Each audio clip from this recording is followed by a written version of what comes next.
And live from Otterbein University, just north of Columbus, Ohio, this is the CNN New York Times Democratic presidential debate. We want to welcome our viewers in the United States and watching around the world, watching us on CNN, CNN International, CNN en Espanol, CNN.com, the NewYorkTimes.com, CNN's Facebook page, and listening on the Westwood One radio network, Sirius XM satellite radio, NPR, and the American Forces Network. I'm Anderson Cooper, moderating tonight's debate along with CNN's Aaron Burnett and New York Times national editor Mark Lacey. We are in Ohio tonight because it's one of the most critical battleground states. Ohio has backed all but two presidential winners in every election since 1896. The top 12 Democratic presidential candidates are at their positions behind the podiums. This is a record number of candidates for a presidential primary debate, so to accommodate the large group, there are no opening statements tonight. Before we begin, a reminder of the ground rules. You'll each receive 75 seconds to answer questions, 45 seconds for responses and rebuttals, and 15 seconds for clarifications. Please refrain from interrupting your fellow candidates, as that will count against your time. And we remind our audience here in the Reich Center to Otterbein to be respectful so the candidates can hear the questions and each other. All right, let's begin. Since the last debate, House Democrats have officially launched an impeachment inquiry against President Trump, which all the candidates on this stage support. Senator Warren, I want to start with you. You have said that there's already enough evidence for President Trump to be impeached and removed from office. But the question is, with the election only 1 year away, why shouldn't it be the voters who determine the president's fate? Because sometimes there are issues that are bigger than politics, and I think that's the case with this impeachment inquiry. When I made the decision to run for president, I certainly didn't think it was going to be about impeachment. But when the Mueller report came out, I read it, all 442 pages. And when I got to the end, I realized that Mueller had shown to a fare thee well that this president had obstructed justice and done it repeatedly. And so at that moment, I called for opening an impeachment inquiry. Now, that didn't happen, and look what happened as a result. Donald Trump broke the law again in the summer, broke it again this fall.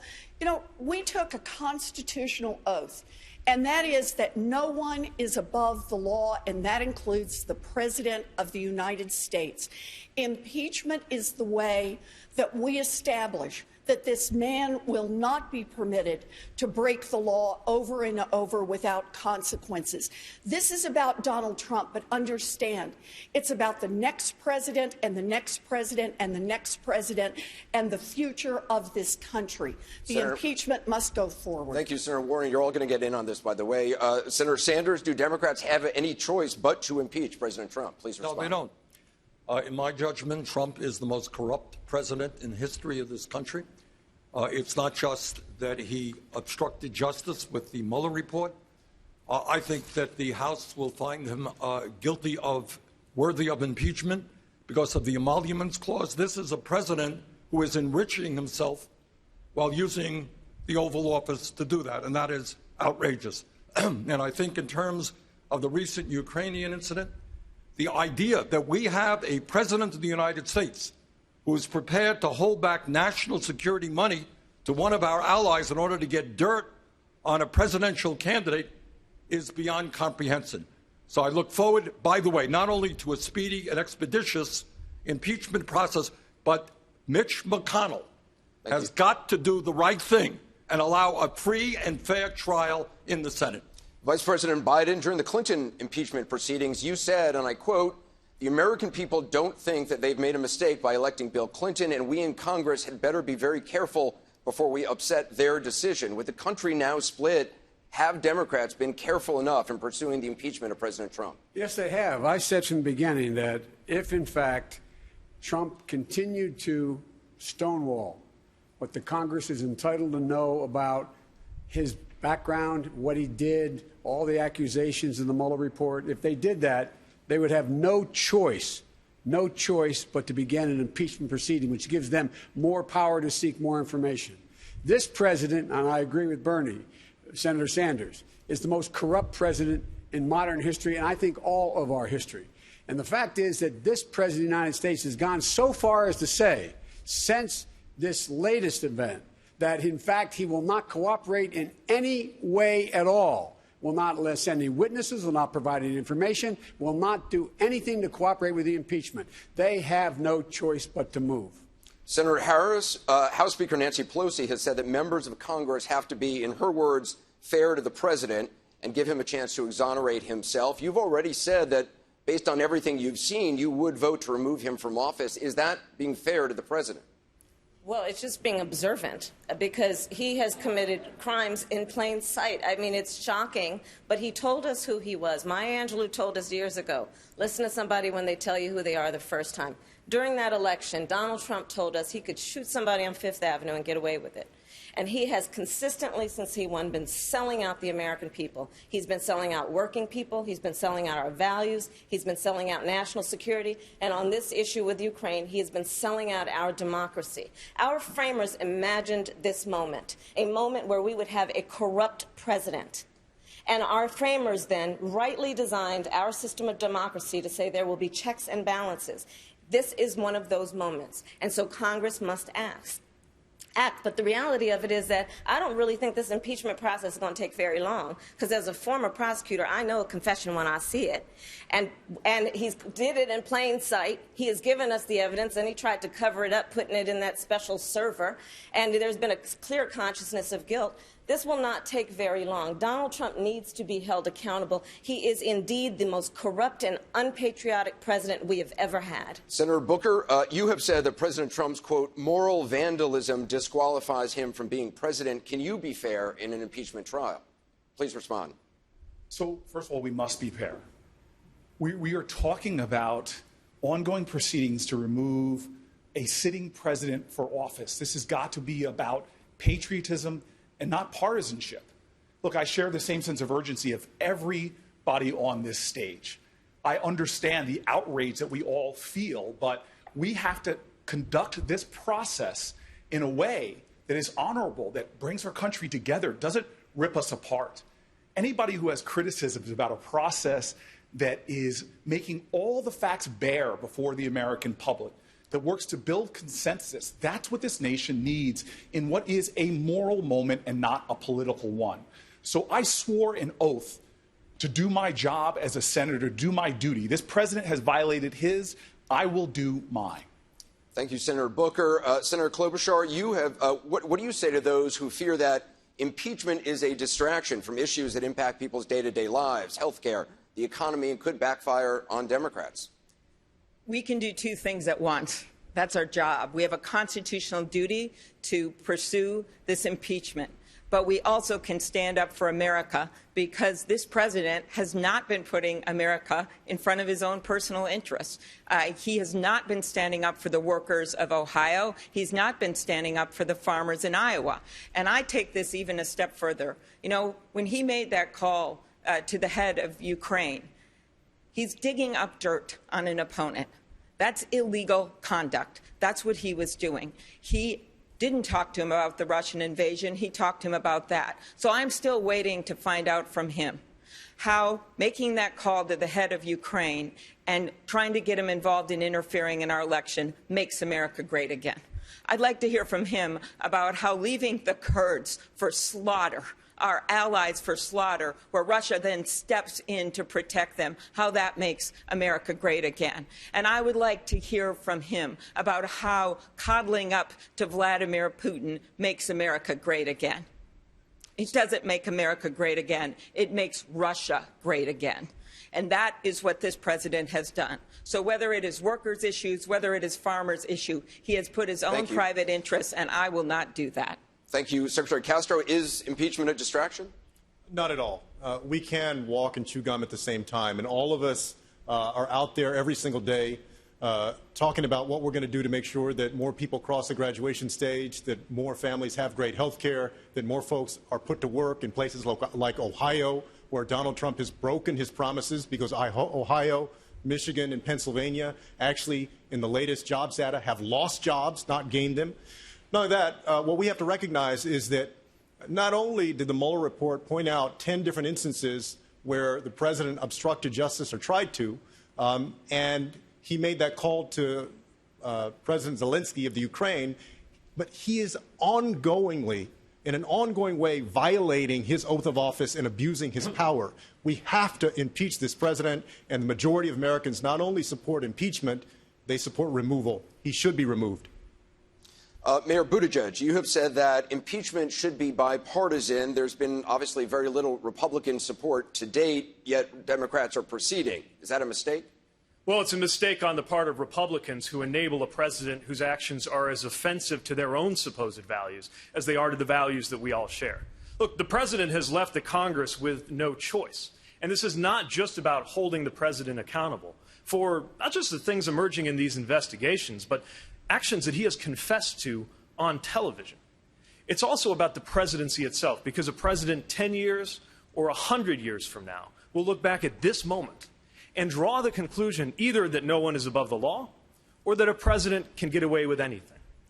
But everyone on this stage, by definition, is competing to be a president for after the Trump presidency. Remember, one way or the other, this presidency is going to come to an end. I want you to picture what it's going to be like, what it's actually going to feel like in this country the first day the sun comes up after Donald Trump has been president. It starts out feeling like a happy thought. This particular brand of chaos and corruption will be over, but really think about where we'll be. Vulnerable, even more torn apart by politics than we are right now. And these big issues, from the economy to climate change, have not taken a vacation during the impeachment process. I'm running to be the president who can turn the page and unify a dangerously polarized country while tackling those issues that are going to be just as urgent then as they are now. Thank you, Mr. Mayor. Congresswoman Gabbard, you're the only sitting House member on this stage. How do you respond? If impeachment is driven by these hyper-partisan interests, it will only further divide an already terribly divided country. Unfortunately, this is what we've already seen play out as calls for impeachment really began shortly after Trump won his election. And as unhappy as that may make us as Democrats, he won that election in 2016.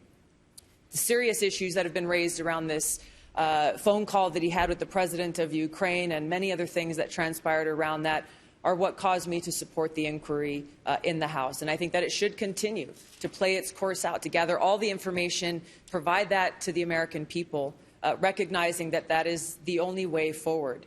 If the House votes to impeach, the Senate does not vote to remove Donald Trump, he walks out and he feels exonerated, further deepening the divides in this country that we cannot afford. Thank you, Congresswoman. Mr. Sauer, you've been calling for impeachment for 2 years. Does there need to be bipartisan support?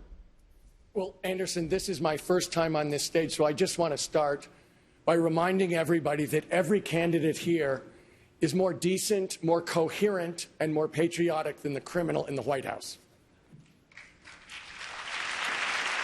But I also want to point out that Anderson's right. 2 years ago, I started the Need to Impeach movement because I knew there was something desperately wrong at 1600 Pennsylvania Avenue, that we did have the most corrupt president in the country, and that only the voice and the will of the American people would drag Washington to see it as a matter of right and wrong, not of political expediency. So, in fact, impeaching and removing this president is something that the American people are demanding. They're the voice that counts, and that's who I went to, the American people. Mr. Yang, do you think there's already enough evidence out there to impeach the president? Please respond. I support impeachment, but we shouldn't have any illusions that impeaching Donald Trump will, one, be successful, or two, erase the problems that got him elected in 2016. We're standing in the great state of Ohio, the ultimate purple state, the ultimate bellwether state. Why did Donald Trump win your state by 8 points? Because we got rid of 300,000 manufacturing jobs in your towns, and we're not stopping there. How many of you have noticed stores closing where you work and live here in Ohio? Raise your hands. It's not just you. Amazon alone is closing 30% of America's stores and malls, soaking up $20 billion in business while paying zero in taxes. These are the problems that got Donald Trump elected, the fourth industrial revolution. And that is going to accelerate and grow more serious regardless of who is in the Oval Office. The fact is, Donald Trump, when we're talking about him, we are losing. We need to present a new vision, and that even includes talking about impeaching Donald Trump. Mr. Congressman O'Rourke, on impeachment, please respond. You know, I think about everyone who's ever served this country in uniform. We have two examples here on this stage tonight, Mayor Buttigieg and Congresswoman Gabbard, those who have willingly sacrificed their lives to defend this country and our Constitution. We are the inheritors of their service and their sacrifice, and we have a responsibility to be fearless in the face of this president's criminality and his lawlessness. The fact that as a candidate for the highest office in the land, he invited the participation, the invasion of a foreign power in our democracy. As president, he lied to investigators, obstructed justice, fired James Comey, head of the FBI, tried to fire Mueller, head of the investigation, then invited President Zelensky to involve himself in our politics, as well as China, in exchange for favorable trade terms in an upcoming trade deal. Thank you, if we do not hold him to account, if there is not justice, not only have we failed this moment, our Constitution and our country, but we have failed everyone who has sacrificed and laid their lives down on the line. And we cannot do that. Thank you, Congressman. The impeachment inquiry is centered on President Trump's attempts to get political dirt from Ukraine on Vice President Biden and his son Hunter. Mr. Vice President, President Trump has falsely accused your son of doing something wrong while serving on a company board in Ukraine. I want to point out there's no evidence of wrongdoing by either one of you. Having said that, on Sunday, you announced that if you're president, no one in your family or associated with you will be involved in any foreign businesses. My question is, if it's not okay for a president's family to be involved in foreign businesses, why was it okay for your son when you were vice president? Vice President Biden? Look, my son did nothing wrong. I did nothing wrong. I carried out the policy of the United States government in rooting out corruption in Ukraine. And that's what we should be focusing on. And what I wanted to make a point about, and my son's statement speaks for itself. He spoke about it today. My son's statement speaks for itself. What I think is important is we focus on why it's so important to remove this man from office.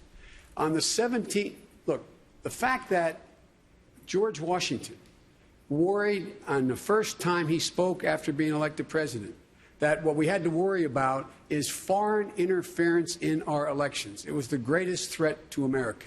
This president on three occasions, has invited foreign governments and heads of government to get engaged in trying to alter our elections. The fact is that it is outrageous. Rudy Giuliani, the president, and his thugs have already proven that they, in fact, are flat lying. What we have to do now is focus on Donald Trump. He doesn't want me to be the candidate. He's going after me because he knows if I get the nomination, I will beat him like a drum. Hold on, sorry, I just follow up. Mr. Vice President, as you said, your son Hunter today gave an interview, admitted that he made a mistake and showed poor judgment by serving on that board in Ukraine. Did you make a mistake by letting him? You were the point person on Ukraine at the time, if you can answer. Look, my son's statement speaks for itself. I did my job. I never discussed a single thing with my son about anything having to do with Ukraine. No one has indicated I have. We've always kept everything separate. Even when my son was the Attorney General of the state of Delaware, we never discussed anything. So there'd be no potential conflict. My son made a judgment. I'm proud of the judgment he made. I'm proud of what he had to say, and let's focus on this. The fact of the matter is that this is about Trump's corruption. That's what we should be focusing on. Senator Sanders, your response. Let me make a point. I think that it is absolutely imperative we go forward with impeachment. I hope that he is impeached. But I think what would be a disaster if the American people believe that all we were doing is taking on Trump. And we're forgetting that 87 million Americans are uninsured or underinsured. We're forgetting about the existential threat of climate change. We are forgetting about the fact that half of our people are living paycheck to paycheck. So what we have got to do is end this corruption, set a precedent for future history that says presidents like this cannot behave this way. But we cannot and must not turn our backs on the pain of the working class of this country. Senator Sanders, thank you. Mark? We want to move now to the economy. Senator Warren, you've proposed some sweeping plans, free public college. Thank you. We're going to keep. Senator Warren, wrong to move on. Senator Warren, you've proposed some sweeping plans, free public college, free universal child care, eliminating most Americans' college debt, and you've said how you're going to pay for those plans, but you have not specified how you're going to pay for the most expensive plan, Medicare for All. Will you raise taxes on the middle class to pay for it, yes or no? So I have made clear what my principles are here, and that is costs will go up for the wealthy and for big corporations, and for hardworking middle-class families, costs will go down. The way I see this is I have been out all around this country. I've done 140 town halls now, been to 27 states and Puerto Rico. Should have done 70,000 selfies, which must be the new measure of democracy. And this gives people a chance to come up and talk to me directly. So I've talked with the family, the mom and dad whose daughter's been diagnosed with cancer. I have talked to the young woman whose mother has just been diagnosed with diabetes. I've talked to the young man who has MS. And here's the thing about all of them. They all had great health insurance right at the beginning. But then they found out when they really needed it, when the costs went up, that the insurance company pulled the rug out from underneath them, and they were left with nothing. Look, the way I see this, it is hard enough to get a diagnosis that your child has cancer, to think about the changes in your family if your mom's got diabetes, or what it means for your life going forward if you've been diagnosed with MS. But what you shouldn't have to worry about is how you're going to pay for your health care after that. Senator Warren, to be clear, Senator Sanders acknowledges he's going to raise taxes on the middle class to pay for Medicare for All. You've endorsed his plan. Should you acknowledge it too? So the way I see this, it is about what kinds of costs middle-class families are going to face. So let me be clear on this. Costs will go up for the wealthy, they will go up for big corporations, and for middle-class families, they will go down. I will not sign a bill into law that does not lower costs for middle-class families. Mayor Buttigieg, you say Senator Warren has been, quote, evasive about how she's going to pay for Medicare for All. What's your response? Well, we heard it tonight, a yes or no question that didn't get a yes or no answer. Look, this is why people here in the Midwest are so frustrated with Washington in general and Capitol Hill in particular. Your signature, Senator, is to have a plan for everything, except this. No plan has been laid out to explain how a multi-trillion-dollar hole in this Medicare for All plan that Senator Warren is putting forward is supposed to get filled in. And the thing is, we really can deliver health care for every American and move forward with the boldest, biggest transformation since the inception of Medicare itself. But the way to do it without a giant multi-trillion-dollar hole and without having to avoid a yes or no question is Medicare for all who want it. We take a version of Medicare, we let you access it if you want to, and if you prefer to stay on your private plan, you can do that too. That is what most Americans want. Medicare for all who want it, trusting you to make the right decision for your health care and for your family, and it can be delivered without an increase on middle-class taxes. So let's be clear. Whenever someone hears the term Medicare for all who want it, understand what that really means. It's Medicare for all who can afford it. And that's the problem we've got. Medicare for all is the gold standard. It is the way we get health care coverage for every single American, including the family whose child's been diagnosed with cancer, including the person who's just gotten an MS diagnosis. That's how we make sure that everyone gets health care. We can pay for this. I've laid out the basic principles. Costs are going to go up for the wealthy. They're going to go up for big corporations. They will not go up for middle-class families, and I will not sign a bill into law that raises their costs, because costs are what people care about. I've been studying this, for the biggest part of my life. Senator. Why people go bankrupt. Can the mayor respond? Sure. I don't think the American people are wrong when they say that what they want is a choice. And the choice of Medicare for all who want it, which is affordable for everyone because we make sure that the subsidies are in place, allows you to get that health care. It's just better than Medicare for all whether you want it or not. And I don't understand why you believe the only way to deliver affordable coverage to everybody is to obliterate private plans, kicking 150 million Americans off of their insurance in 4 short years when we could achieve that same big, bold goal. And once again, we got to be president. We're competing to be president for the day after Trump. Our country will be horrifyingly polarized, even more than now, after everything we've been through, After everything we are about to go through, this country will be even more divided. Why unnecessarily divide this country over health care when there's a better way to deliver coverage for all? Senator Sanders. Well, as somebody who wrote the damn bill, as I said, let's be clear. Under the Medicare for All bill that I wrote, premiums are gone. Co-payments are gone. Deductibles are gone. All out-of-pocket expenses are gone. We're going to do better than the Canadians do, and that is what they have managed to do. At the end of the day, the overwhelming majority of people will save money on their health care bills. But I do think it is appropriate to acknowledge that taxes will go up. They're going to go up significantly for the wealthy.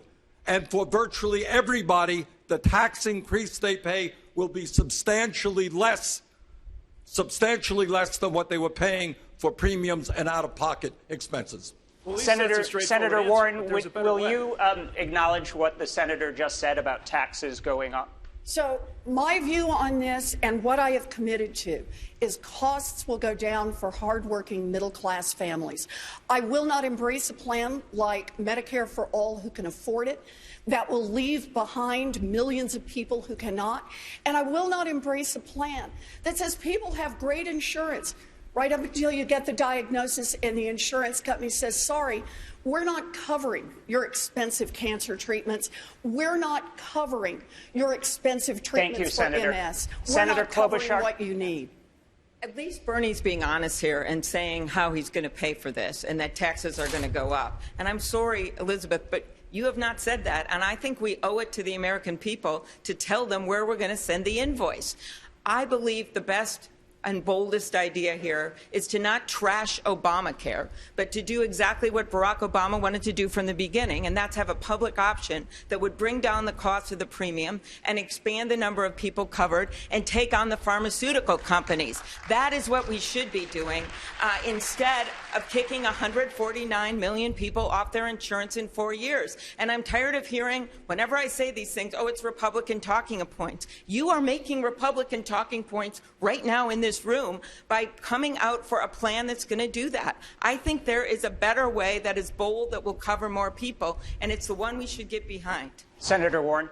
You know, I didn't spend most of my time in Washington. I spent most of my time studying one basic question, and that is why hardworking people go broke. And one of the principal reasons for that is the cost of health care. And back when I was studying it, 2 out of every 3 families that ended up in bankruptcy after a serious medical problem had health insurance. The problem we've got right now is the overall cost of health care. And look, you can try to spin this any way you want. I've spent my entire life on working on how America's middle class has been hollowed out and how we fight back. I've put out nearly 50 plans on how we can fight back and how we can rebuild an America that works. And a part of that is we've got to stop Americans from going bankrupt over health care. Senator Klobuchar, do you want to respond? Yes, I do. And I appreciate Elizabeth's work. But again, the difference between a plan and a pipe dream is something that you can actually get done. And we can get this public option done, and we can take on the pharmaceutical companies and bring down the prices. But what really bothers me about this discussion, which we've had so many times, is that we don't talk about the things that I'm hearing about from regular Americans. That is long-term care. We are seeing, I once called it a silver tsunami, the aging, and then someone told me that was too negative, so I call it the silver surge. The aging of the population. We need to make it easier to get long-term care insurance and strengthen Medicaid. In this state, the state of Ohio, that has been hit by the opioid epidemic, we need to take on those pharma companies and make them pay for the addictions that they have caused and the people that they have killed. Thank you, Senator. Those are the issues that I hear about when I'm in Vice Toledo. President Biden. I'd like to be heard. Let me bring you in here, Vice President, for your response. Are Senators Warren and Sanders being realistic about the difficulty of enacting their plans? Well, first of all, the plan we're hearing discussed is the Biden plan, the one I put forward. Build on Obamacare, add a public option. We can go into that. I can talk about that if you like. But here's the deal. On the single most important thing facing the American public, I think it's awfully important to be straightforward with them. The plan is going to cost at least $30 trillion over 10 years. That is more on a yearly basis than the entire federal budget. And we talk about how we're going to pay for it. The study recently came out showing that, in fact, it will reduce cost. But for people making between $50,000 and $75,000 a year, their taxes are going to go up about $5,000. Because the fact is, they'll pay more in new taxes, 7.4%. Plus or 5% plus a 4% income tax. If a fireman and a school teacher are making $100,000 a year, their taxes are going to go up about 10 grand. That is more than they will possibly save on this health care plan. We have a plan put forward that will work. Senator Sanders, do you want to respond? I get a little bit tired, I must say, of people defending a system which is dysfunctional, which is cruel. 87 million uninsured, 30,000 people dying every single year, 500,000 people going bankrupt. For what reason? They came down with cancer. I will tell you what the issue is here.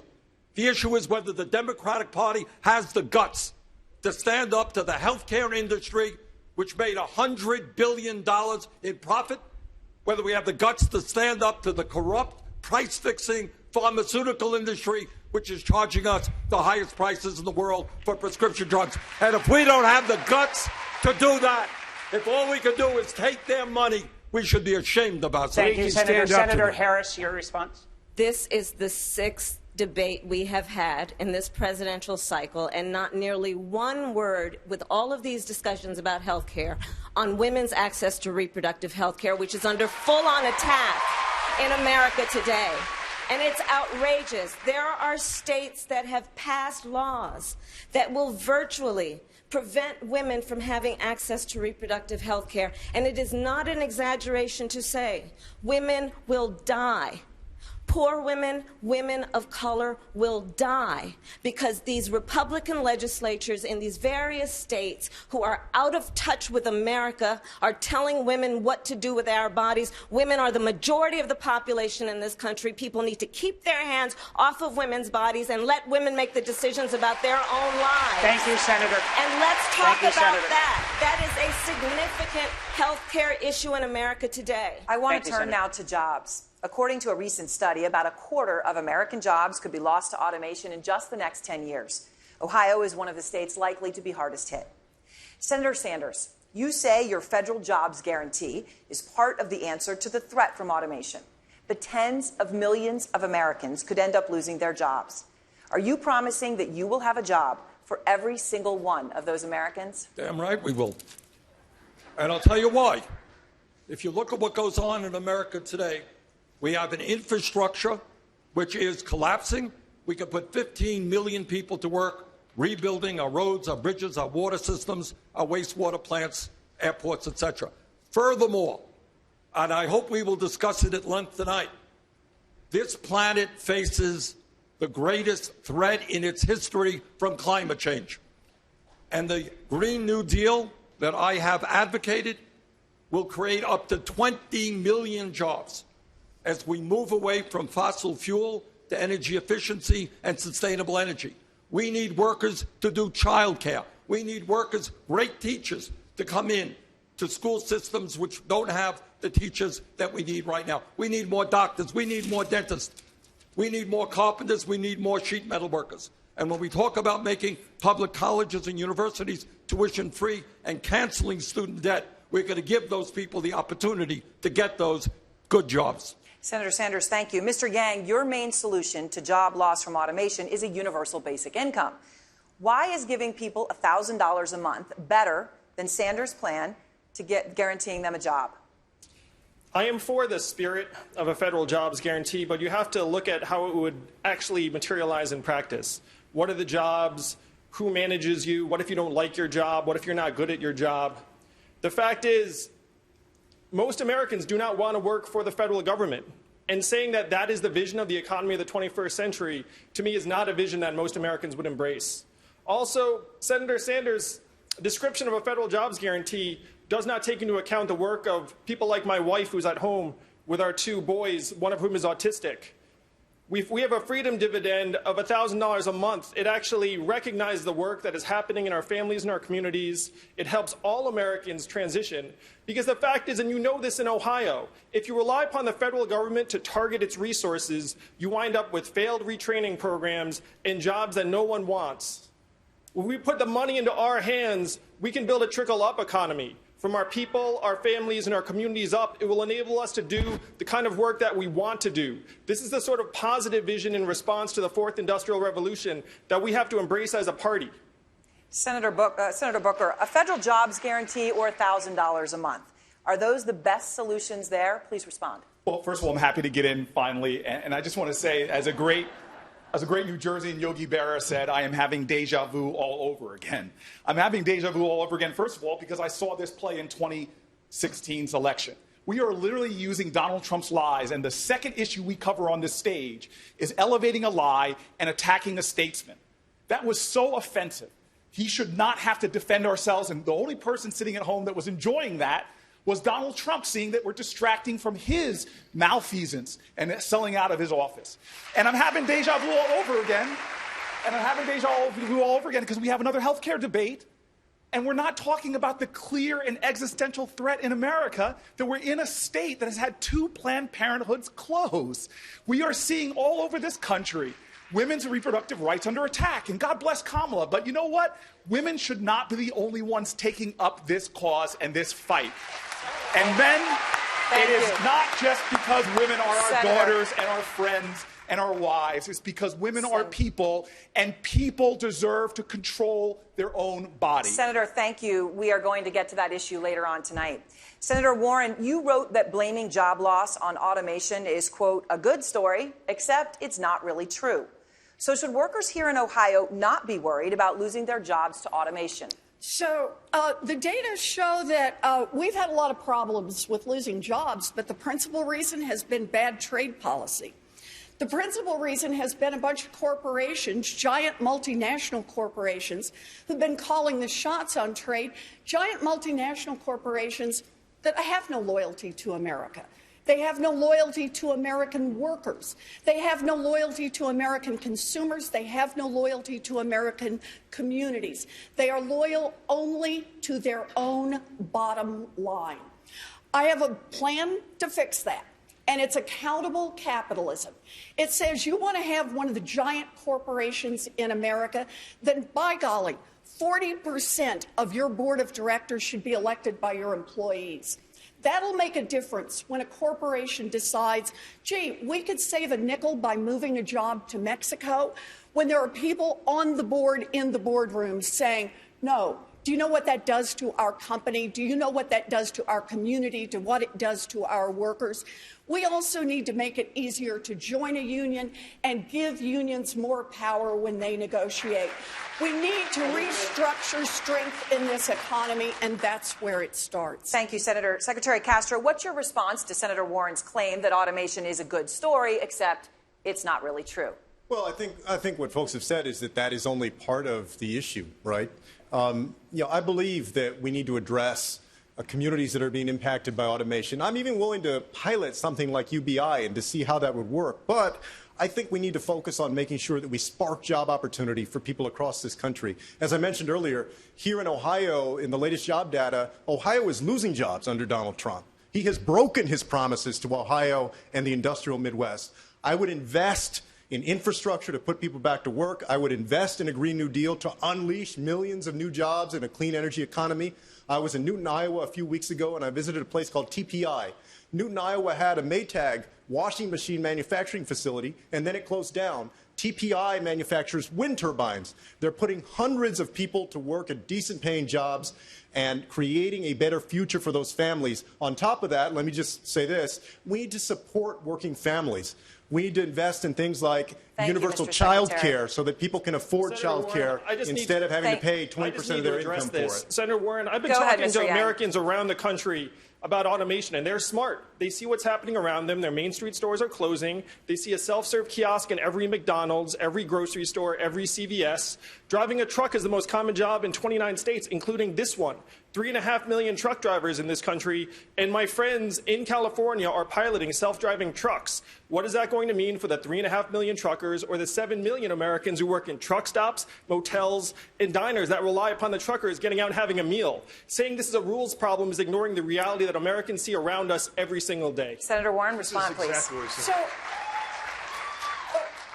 I understand that what we're all looking for is how we strengthen America's middle class. And actually, I think the thing closest to the universal basic income is Social Security. It's one of the reasons that I put forward a plan to extend the solvency of Social Security by decades and add $200 to the payment of every person who receives Social Security right now and every person who receives disability insurance right now. That $200 a month will lift nearly 5 million families out of poverty, and it will sure loosen up the budget for a whole lot more. It also has a provision for your wife, for those who stay home to do caregiving for children or for seniors, and creates an opportunity for them to get credit on their Social Security. So after a lifetime of hard work, people are entitled to retire with dignity. Thank you, Senator Warren. I see this as an important question about I want to understand the data on this. Senator, and thank you very I want to make much. sure we're responding to make this work. Your time is up. I want to give Congresswoman Gabbard a chance to respond. Thank you. You know, really what this is about is getting to the heart of the fear that is well-founded. As people look to this automation revolution, they look to uncertainty. They don't know how this is going to affect their jobs and their everyday lives. And I agree with my friend Andrew Yang. I think universal basic income is a good idea to help provide that security so that people can have the freedom to make the kinds of choices that they want to see. This has to do with bad trade deals that we've seen in the past that have also driven fear towards people losing the way that they provide for their families. Really what we need to do is look at how we can best serve the interests of the American people. I do not believe a federal jobs guarantee is the way to do that. The value that someone feels in themselves and their own lives is not defined by the job that they have, but is intrinsic to who we all are as Americans, whatever we choose to do with our lives, and we can't forget that. Thank you very much. One of the industries most at risk from a changing economy is the auto industry. General Motors used to be the largest employer in Ohio. Now it's 72nd. Today, thousands of GM workers here in Ohio and across the country are on strike. All of you on the stage have voiced support for these workers. Senator Booker, one of the latest impasses in negotiations involves bringing jobs back from Mexico. As president, how would you convince GM to return production to the United States? Well, first of all, the one point I wanted to make about the UBI conversation, and I hope that my friend Andrew Yang will come out for this, doing more for workers than UBI would actually be just raising the minimum wage to $15 an hour. It would put more money in people's pockets than giving them $1,000 a month. We have to start putting the dignity back in work. And number one, you start having trade deals, not like this thing that the president is trying to push through Congress right now that gives pharmaceutical companies and other corporations benefits and doesn't put workers at the center of every trade deal. We must make sure we are not giving corporate tax incentives for people to move jobs out of our country, but start to put the worker at the center of that and make sure that they have the resources to succeed. But it's more than that. I stood with these workers because we're seeing this trend all over our country. I stood with unions because right now unions in America are under attack. As union membership has gone down, we have seen a stratification of wealth and income in this country. So the other thing that I'll do as President of the United States is begin to fight again to see union strength in this country spread, to make sure we have sectoral bargaining so that unions from the auto workers all the way to fast food workers can ensure that we improve workers' conditions and make sure that every American has a living wage in this country. Thank you, Senator. Congressman O'Rourke, same question for you. How would you convince GM to bring production back to the United States from Mexico? I've met with these members of the UAW who are striking outside of facilities in Cincinnati, in Lordstown, Ohio, which has just been devastated, decimated by GM and their malfeasance, paying effectively zero in taxes last year. The people of Ohio investing tens of millions of dollars in the infrastructure around there. What they want is a shot. And they want fairness in how we treat workers in this country, which they are not receiving today. Part of the way to do that is through our trade deals, making sure that if we trade with Mexico, Mexican workers are allowed to join unions, which they are effectively unable to do today. Not only is that bad for the Mexican worker, it puts the American worker at a competitive disadvantage. If we complement that with investment in world-class pre-K through 12 public education, get behind our world-class public school educators, if we make sure that cost is not an object to be able to attend college, and if we elevate the role of unions in this country and create more than 5 million apprenticeships over the next 8 years, we will make sure that every single American has a shot. They don't want a handout. They don't want a job guarantee. They just want a shot, and as president, I will give them that shot. Thank you, Congressman. Income inequality is growing in the United States at an alarming rate. The top 1% now own more of this nation's wealth than the bottom 90% combined. Senator Sanders, when you introduced your wealth tax, which would tax the assets of the wealthiest Americans, you said, quoting you, Senator, billionaires should not exist. Is the goal of your plan to tax billionaires out of existence? When you have 500,000 Americans sleeping out on the street today, when you have 87 million people uninsured or underinsured, when you got hundreds of thousands of kids who cannot afford to go to college, and millions struggling with the oppressive burden of student debt. And then you also have 3 people owning more wealth than the bottom half of American society. That is a moral and economic outrage. And the truth is, we cannot afford to continue this level of income and wealth inequality, and we cannot afford a billionaire class whose greed and corruption has been at war with the working families of this country for 45 years. So if you're asking me, do I think we should demand that the wealthy start paying, the wealthiest, top 1/10 of 1%, start paying their fair share of taxes so we can create a nation and a government that works for all of us? Yes, that's exactly what I believe. Thank you, Senator. Mr. Steyer, you are the lone billionaire on this stage. What's your plan for closing the income gap? Well, first of all, let me say this. Senator Sanders is right. There have been 40 years where corporations have bought this government, and those 40 years have meant a 40-year attack on the rights of working people and specifically on organized labor. And the results are as shameful as Senator Sanders says, both in terms of assets and in terms of income. It's absolutely wrong. It's absolutely undemocratic and unfair. I was one of the first people on this stage to propose a wealth tax. I would undo every Republican tax cut for rich people and major corporations. But there's something else going on here that is absolutely shameful, and that's the way the money gets split up in terms of earnings. As a result of taking away the rights of working people in organized labor, people haven't had a raise. 90% of Americans have not had a raise for 40 years. If you took the minimum wage from 1980 and just adjusted it for inflation, you get $11. It's $7.25. If you included the productivity gains of American workers, it'd be over $20.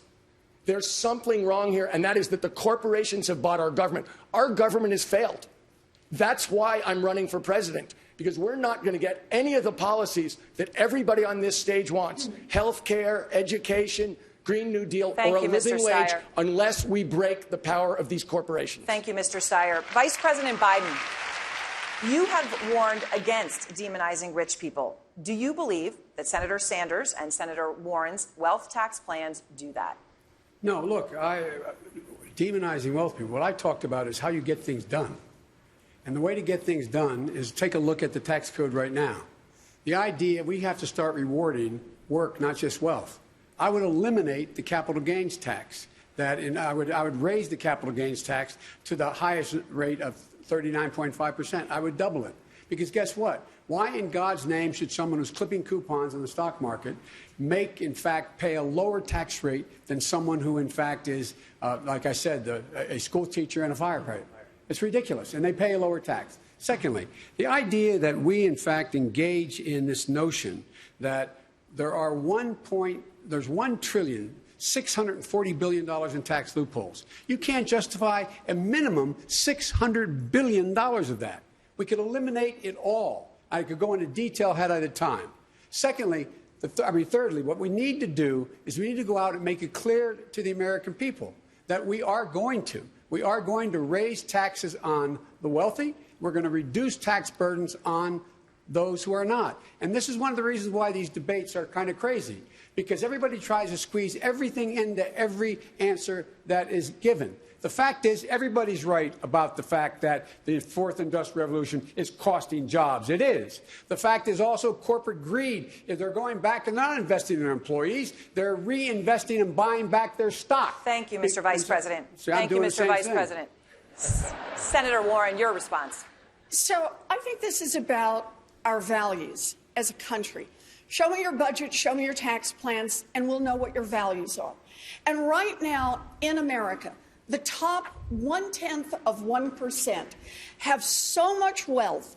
Understand this, that if we put a 2-cent tax on their 50 millionth and first dollar, and on every dollar after that, we would have enough money to provide universal child care for every baby in this country aged 0 to 5, universal pre-K for every child, raise the wages of every child care worker and preschool teacher in America, provide for universal tuition-free college, put $50 billion into historically black colleges and universities. Thank you, Senator Warren. No, let me finish, please.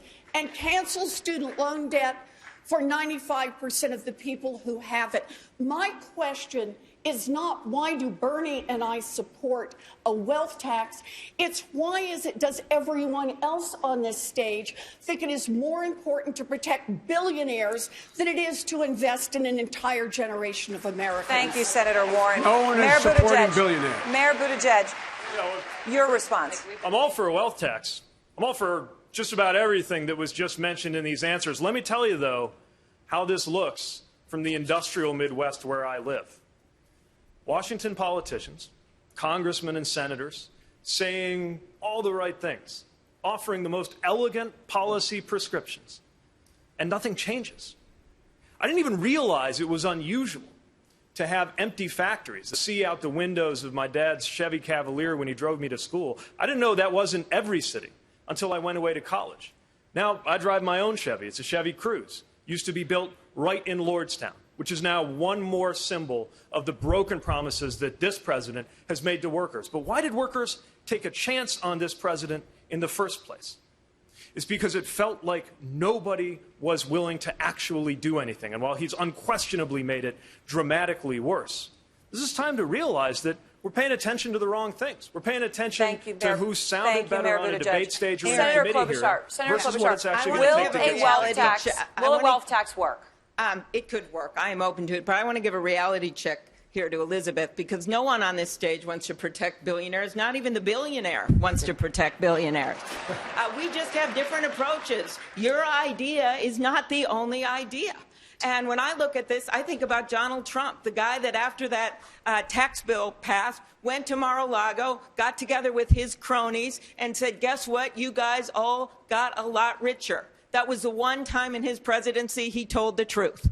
So we have different ways. I would repeal significant portions of that tax bill that helped the rich, including what he did with the corporate tax rate, including what he did on international taxation. You add it all up, you got a lot of money that, one, helps pay for that child care, protects that dignity of work, make sure we have decent retirement, and make sure that our kids can go to good schools. It is not one idea that rules here. Senator Warren, please respond. So understand, taxing income is not going to get you where you need to be the way taxing wealth does.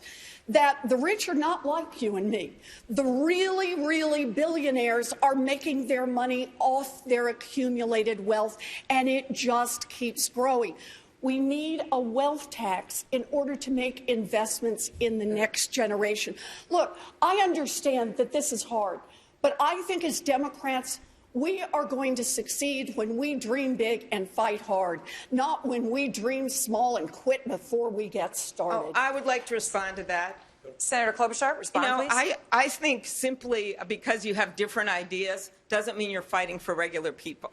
I wouldn't even be up on this stage if it wasn't for unions and the dignity of work. If my grandpa didn't have unions protecting him in those mines, he wouldn't have survived. If my mom didn't have unions that as a teacher, she wouldn't have been able to make the wages she made when my parents got divorced. So just because we have different ideas and get to the same place in terms of beating Donald Trump and taking this on, we are in Ohio. We can win Ohio in the presidency, but only if we unite around ideals and don't go fighting against each other and instead take the fight to him. Thank you, Senator. Senator Harris, you want to give working families a tax credit of up to $6,000 a year to help close the income gap. Right. Is that a better solution than a wealth tax? Well, here's how I think about it. When I was growing up, my mother raised my sister and me. We would often come home from school before she came home from work. She'd come home, she'd cook dinner, and at some point we'd go to bed, and she'd sit up at the kitchen table trying to figure out how to make it all work. And when I think about where we are right now in 2020, I do believe justice is on the ballot. It's on the ballot in terms of impeachment. It's on the ballot in terms of economic justice, health justice, and so many other issues. So when I think about this issue, I'm thinking about that dad who tonight is going to be sitting at his kitchen table after everyone's gone to sleep and sitting there with his cup of tea or coffee trying to figure out how he's going to make it work. And he's probably sitting there deciding that on that minimum wage job that does not pay enough for him to meet the bills at the end of the month, he's going to have to start driving an Uber. And what does that mean? That means that with those two jobs, he's going to miss his kids' soccer games. That's the reality for Americans today, which is why, yes, when I get elected and pass this bill, which will give the American family who makes less than $100,000 a year a tax credit of up to $6,000 a year that they can take home at up to $500 a month, that's going to make a real difference in that man's life. And don't tell him that's not a big deal when Senator. he's trying to get through the end of the month. Mr. Yang, your response. Would you oppose a wealth tax? Senator Warren is 100% right that we're in the midst of the most extreme winner-take-all economy in history. And a wealth tax makes a lot of sense in principle. The problem is that it's been tried in Germany, France, Denmark, Sweden, and all those countries ended up repealing it because it had massive implementation problems and did not generate the revenue that they'd projected. If we can't learn from the failed experiences of other countries, what can we learn from? We should not be looking to other countries' mistakes. Instead, we should look at what Germany, France, Denmark, and Sweden still have, which is a value-added tax. If we give the American people a tiny slice of every Amazon sale, every Google search, every robot truck mile, every Facebook ad, we can generate hundreds of billions of dollars and then put it into our hands because we know best how to use it. Thank you. Thank you. Congressman O'Rourke, do you think a wealth tax is the best way to address income inequality? Your response? I think it's part of the solution, but I think we need to be focused on lifting people up. And sometimes I think that Senator Warren is more focused on being punitive or pitting some part of the country against the other, instead of lifting people up and making sure that this country comes together around those solutions. I think of a woman that I met in Las Vegas, Nevada. She's working 4 jobs, raising her child with disabilities, and any American with disabilities knows just how hard it is to make it and get by in this country already.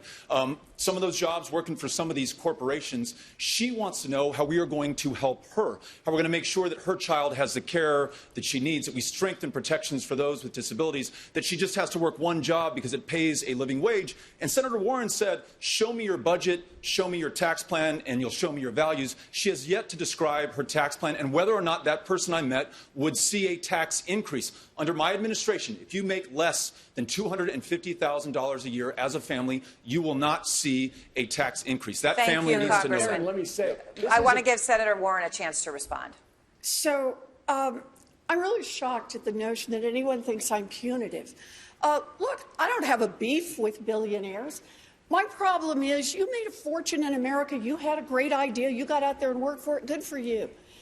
But you built that fortune in America. I guarantee you built it in part using workers all of us help pay to educate. You built it in part getting your goods to market on roads and bridges all of us helped pay for. You built it at least in part protected by police and firefighters. All of us helped pay the salaries for. And all I'm saying is you make it to the top 0.1%, then pitch in 2 cents so every other kid in America has a chance to make it. Thank you. That's Secretary what Castro, this is about. your response? I just want to make sure that we're lifting up those families who are working and need help through an expanded earned income tax credit or child tax credit, which we will do in my administration. That is the point. This is universal child care for every baby in this country. Early educational opportunities for every child. Universal pre-K, no matter where you live, for every 3-year-old and 4-year-old. But in addition to that, will they see a tax increase? No, raising the wages of every child care worker and preschool teacher in this country. This is about universal college, about investment in our HBCUs, about making sure that we get rid of the student loan debt burden. Thank you, Senator. Thank you, Senator. Secretary Castro, I want to get Secretary Castro in here, please. Congressman, go ahead, Secretary. Aaron, and you see that everybody has their own plans. And let me just say that the way that I view this is born out of my own experience. I grew up, like I bet a lot of folks in this room grew up, and folks that are watching on TV. I grew up with my twin brother Joaquin in a single-parent household where my mom was working hard to support us and also her mom, my grandmother. And we knew what it was like to wonder whether we were going to be able to pay the rent at the first of the month or sometimes have the electricity turned off. And when I was a kid, to look at the grocery list that seem to get shorter and shorter. And that's what's happening to a lot of families these days. I was in Las Vegas a few months ago, and I visited people who are homeless, who are living in storm drainage tunnels under the Las Vegas Strip, in the shadow of hotels and casinos that are worth hundreds of millions of dollars, where people from around the world are spending so much money on vacations. We can do better than that. I believe that a wealth inequality tax, as I've proposed, is part of the answer, but also I've proposed an inheritance tax, raising the top marginal tax rate and investing in things like universal child care Senator and Booker, affordable please housing. respond. Well, first of all, I just want to respond by, we've got one shot to make Donald Trump a one-term president. And how we talk about each other in this debate actually really matters. I've had the privilege of working with or being friends with everybody on this stage, and tearing each other down because we have a different plan, to me, is unacceptable. I have seen this script before. It didn't work in 2016, and it will be disaster for us in 2020. And so I have a different plan than Elizabeth Warren. I have a different plan than many people on this stage. And it involves, again, fair taxes for the richest. We have a lot of work to do there, but we've had 20 years of presidential debates, and we have never talked about the violence in America of child poverty.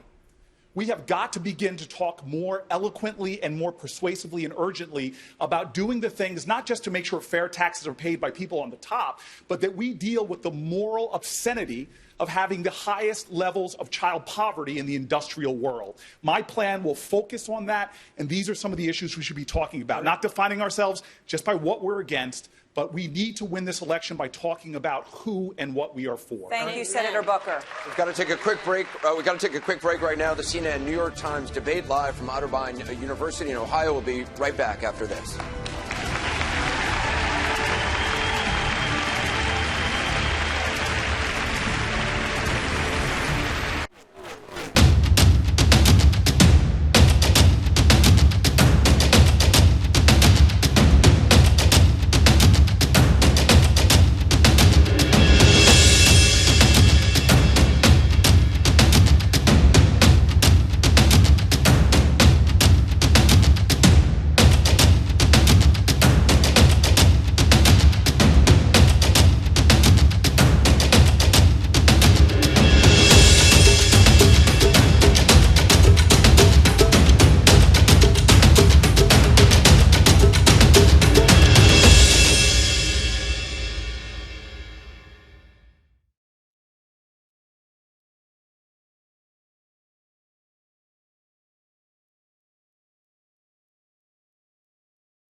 Democratic presidential debate live from Otterbein University in Westerville, Ohio.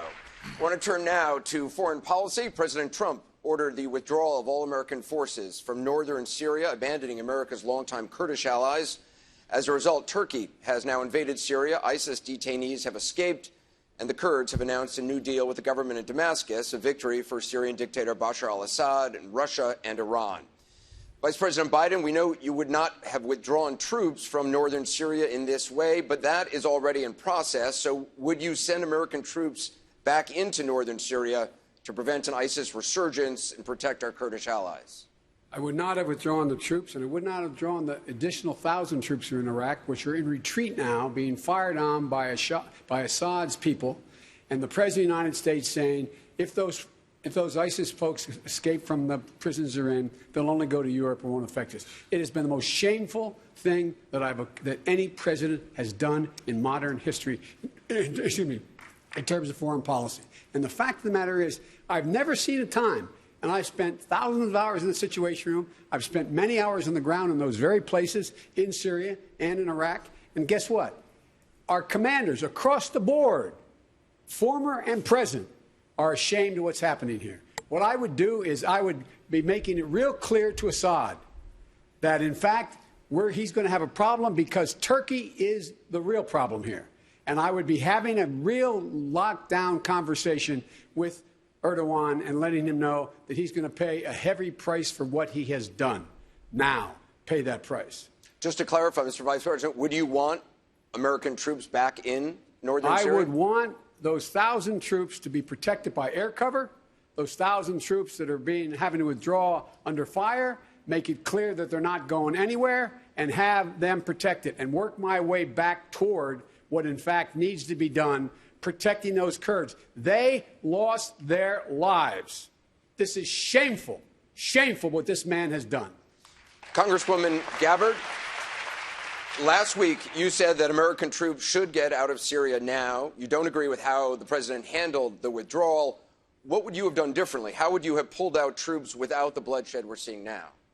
Well, first of all, we've got to understand the reality of the situation there, which is that the slaughter of the Kurds being done by Turkey is yet another negative consequence of the regime change war that we've been waging in Syria. Donald Trump has the blood of the Kurds on his hand, but so do many of the politicians in our country from both parties who have supported this ongoing regime change war in Syria that started in 2011, along with many in the mainstream media who have been championing and cheerleading this regime change war. Not only that, but New York Times and CNN have also smeared veterans like myself for calling for an end to this regime change war. Just 2 days ago, the New York Times put out an article saying that I'm a Russian asset and an Assad apologist and all these different smears. This morning, a CNN commentator said on national television that I'm an asset of Russia. Completely despicable. As president, I will end these regime change wars by doing two things: ending the draconian sanctions that are really a modern-day siege, the likes of which we are seeing Saudi Arabia wage against Yemen, that have caused tens and thousands of Syrian civilians to die and to starve. And I would make sure that we stop supporting terrorists like al-Qaeda in Syria, who've been the ground force in this ongoing regime change war. I'd like to ask Senator Warren if she would join me in calling for an end to this regime change war in Syria, finally. So, look, I think that we ought to get out of the Middle East. I don't think we should have troops in the Middle East, but we have to do it the right way, the smart way. What this president has done is that he has sucked up to dictators. He has made impulsive decisions that often his own team doesn't understand. He has cut and run on our allies, and he has enriched himself at the expense of the United States of America. In Syria, he has created a bigger than ever humanitarian crisis. He has helped ISIS get another foothold, a new lease on life. I sit on the Armed Services Committee. I talk with our military leaders about this. Senator. I was in Iraq, and went through the neighborhoods that ISIS destroyed. We need to get out, but we need to do this through a negotiated solution. There is no military solution Mayor in this region. Mayor Buttigieg, like many of your fellow candidates on the stage, you've been calling for an end to endless wars. What's your response on Syria? Well, respectfully, Congresswoman, I think that is dead wrong. The slaughter going on in Syria is not a consequence of American presence. It's a consequence of a withdrawal and a betrayal by this president of American allies and American values. Look, I didn't think we should have gone to Iraq in the first place. I think we need to get out of Afghanistan. But it's also the case that a small number of specialized special operations forces and intelligence capabilities were the only thing that stood between that part of Syria and what we're seeing now, which is the beginning of a genocide and the resurgence of ISIS. Meanwhile, soldiers in the field are reporting that for the first time they feel ashamed of what their country has done. We saw the spectacle, the horrifying sight of a woman with the lifeless body of her child in her arms asking what the hell happened to American leadership.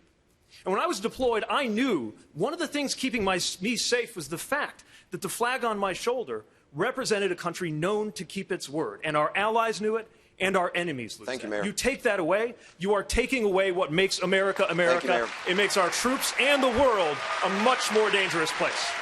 Congresswoman Gabbard, your response. Yeah, absolutely. So really what you're saying, Mayor Pete, is that you would continue to support having U.S. troops in Syria for an indefinite period of time to continue this regime change war that has caused so many refugees to flee Syria, that you would continue to have our country involved in a war that has undermined our national security. You would continue this policy of the U.S. actually providing arms and support to terrorist groups in Syria, like al-Qaeda, HTS, al-Nusra, and others, because they are the ones who have been the ground force in this regime change war. That's really what you're saying. Mayor Pete? No, you can embrace, or you can put an end to endless war without embracing Donald Trump's policy. Will you end the regime change war is the question. What we are doing... What is an endless war if it's not yet another regime change war?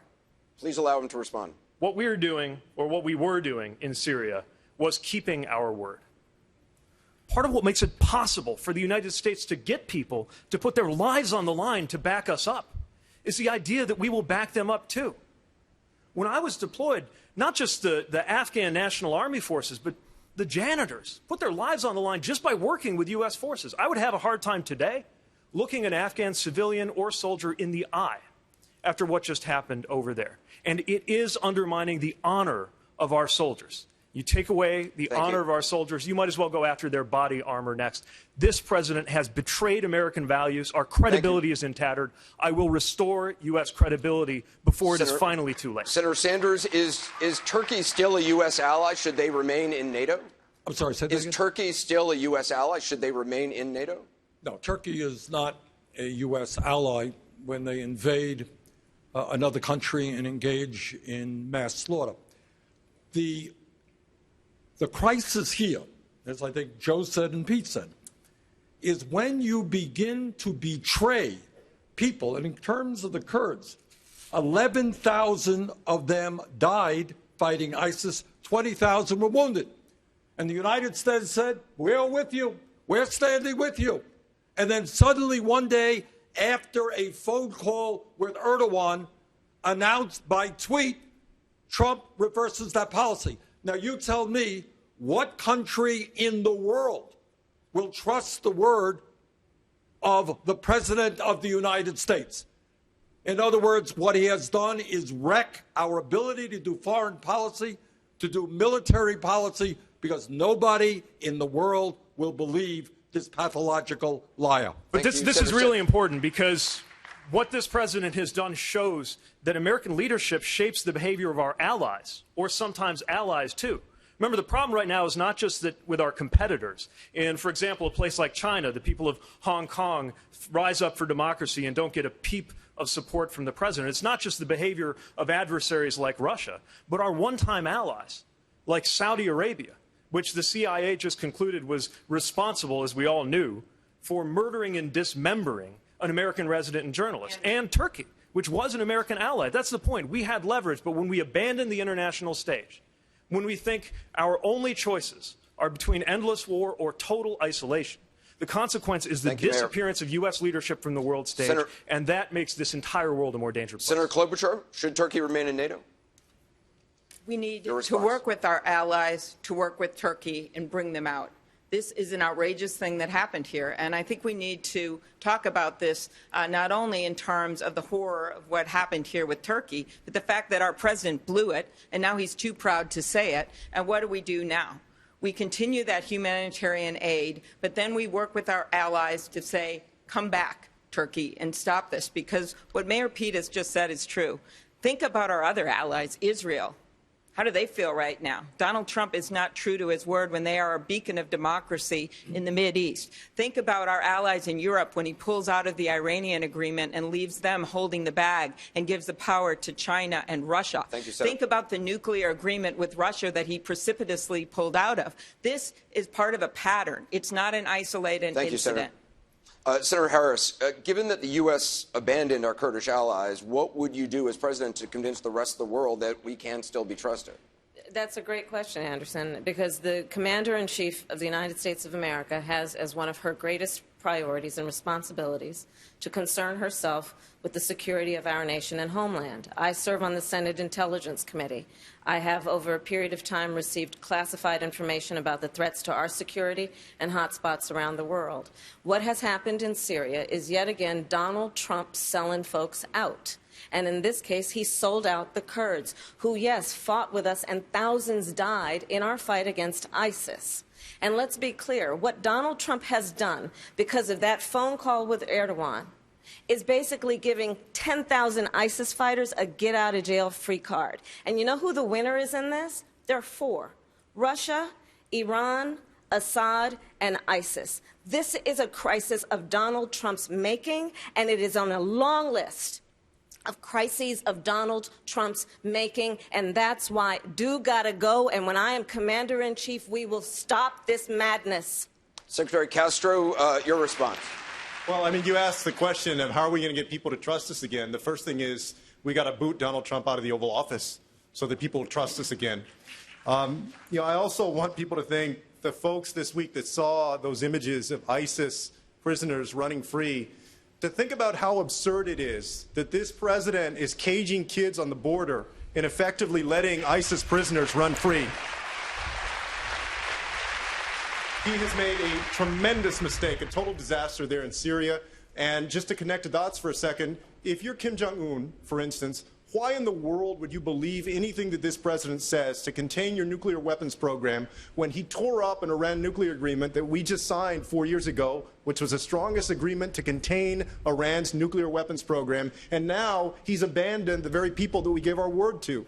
I would make sure that we work with our allies to pressure Syria to stop the aggression, and I support efforts at stronger sanctions than this president has announced. Thank you, Mr. Secretary. Senator Booker, the American intelligence community says that Russia is trying to capitalize on the power vacuums around the world, as we're seeing right now in northern Syria. What specifically would you do as president to check Vladimir Putin's power on the world stage? So first of all, understand that this president is turning the moral leadership of this country into a dumpster fire. We literally have great generals like Mattis, who said on the world stage, the United States of America, there can be no better friend than the United States of America and no greater enemy than the United States of America. This president has turned that upside down and now is doing things to undermine our critical alliances and partner with Russia. And so clearly, to your question, number one, we cannot allow the Russians to continue to grow in influence by abandoning the world stage. We cannot allow Russia to not only interfere in the democracies of the Ukraine and Latvia and Lithuania, but even not calling them out for their efforts to interfere in this democracy are unacceptable. Russia and Putin understand strength, and this president, time and time again, is showing moral weakness. He makes promises to the American people that he's going to protect this nation. Well, instead of doing something to defeat ISIS, he's now given them a foothold again. This is an American president that even right now is lying to the American public and saying he's bringing our troops home. At the same time, he's increasing troop presence with the Saudis, and while they're involved in an unjust war that is killing tens of thousands of children in Yemen. This president is making us less safe. He is partnering more with Putin than he is with Merkel and Macron. And as President of the United States, I will stop this and restore American integrity abroad. Thank you, Senator. Vice President. I think I maybe, it doesn't make me any better or worse, but maybe the only person who spent extensive time alone with Putin as well as with Erdogan. And Erdogan understands that, you talk about should he stay in or out of NATO. He understands that he's out of NATO, he's in real trouble. But the fact of the matter is we have been unwilling in this administration because we have an erratic, crazy president who knows not a damn thing about foreign policy and operates out of fear for his own reelection. Think what's happened.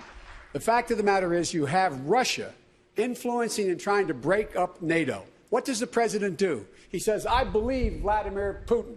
I believe Vladimir Putin. I don't believe our intelligence community. I'm Vladimir Putin. No, I'm not. I'm not. But here's the deal. Think what that did. He turns around and he questions whether or not he'll keep the sacred commitment of Article 5 for the NATO members. If he is reelected, I promise you, there will be no NATO. Our security will be vastly underrated. We will be in real trouble. And with regard to regime change in Syria, that has not been the policy to change the regime. It has been to make sure that the regime did not wipe out hundreds and thousands of innocent people between there and the Iraqi border. And lastly, and I apologize for going out, but lastly, what is happening in Iraq is in Afghanistan, as well as all the way over to Syria. We have ISIS that's going to come here. They are going to, in fact, damage the United States of America. That's why we got involved in the first place and not ceded the whole area to Assad and to the Russians. Thank you, Mr. Vice President. Congressman O'Rourke, Senate Democrats put out a report last year on Russia's hostile actions around the world. They suggest the next president could fight back by publicly revealing what the U.S. knows about Putin's corruption and work with allies to freeze his bank accounts. Would you take either of those actions, even in the face of possible retaliation? Yes, we must be unafraid in ensuring that we hold Russia accountable for invading the world's greatest democracy. And being able to do it, thanks to Donald Trump, functionally with impunity so far, so much so that they are invading this democracy right now as we speak, still at the invitation of this president. So if there are not consequences, we will continue to see this problem going forward.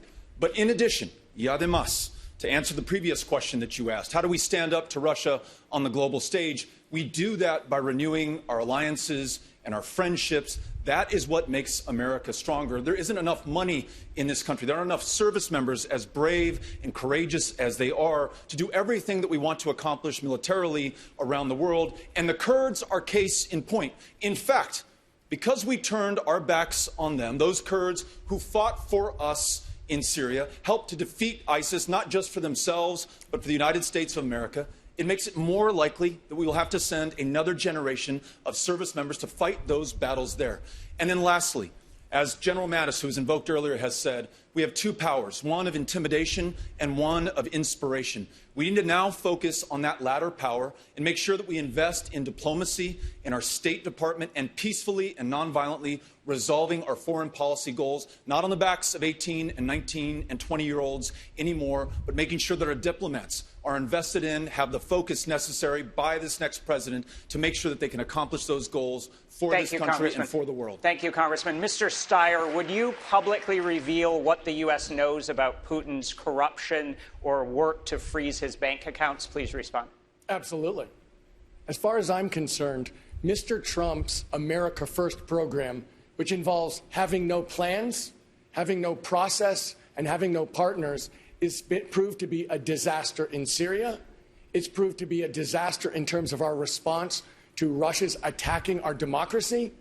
And more than that, when we look at the problems around the world, the idea that the United States is going to act unilaterally against a country without the support of our traditional allies makes absolutely no sense. let's go to the most important international problem that we're facing, which no one has brought up, which is climate. We can't solve the climate crisis in the United States by ourselves. It's an international crisis. I've been working on it for 10 years, taking on the corporations, but we have to work with our allies and our frenemies around the world.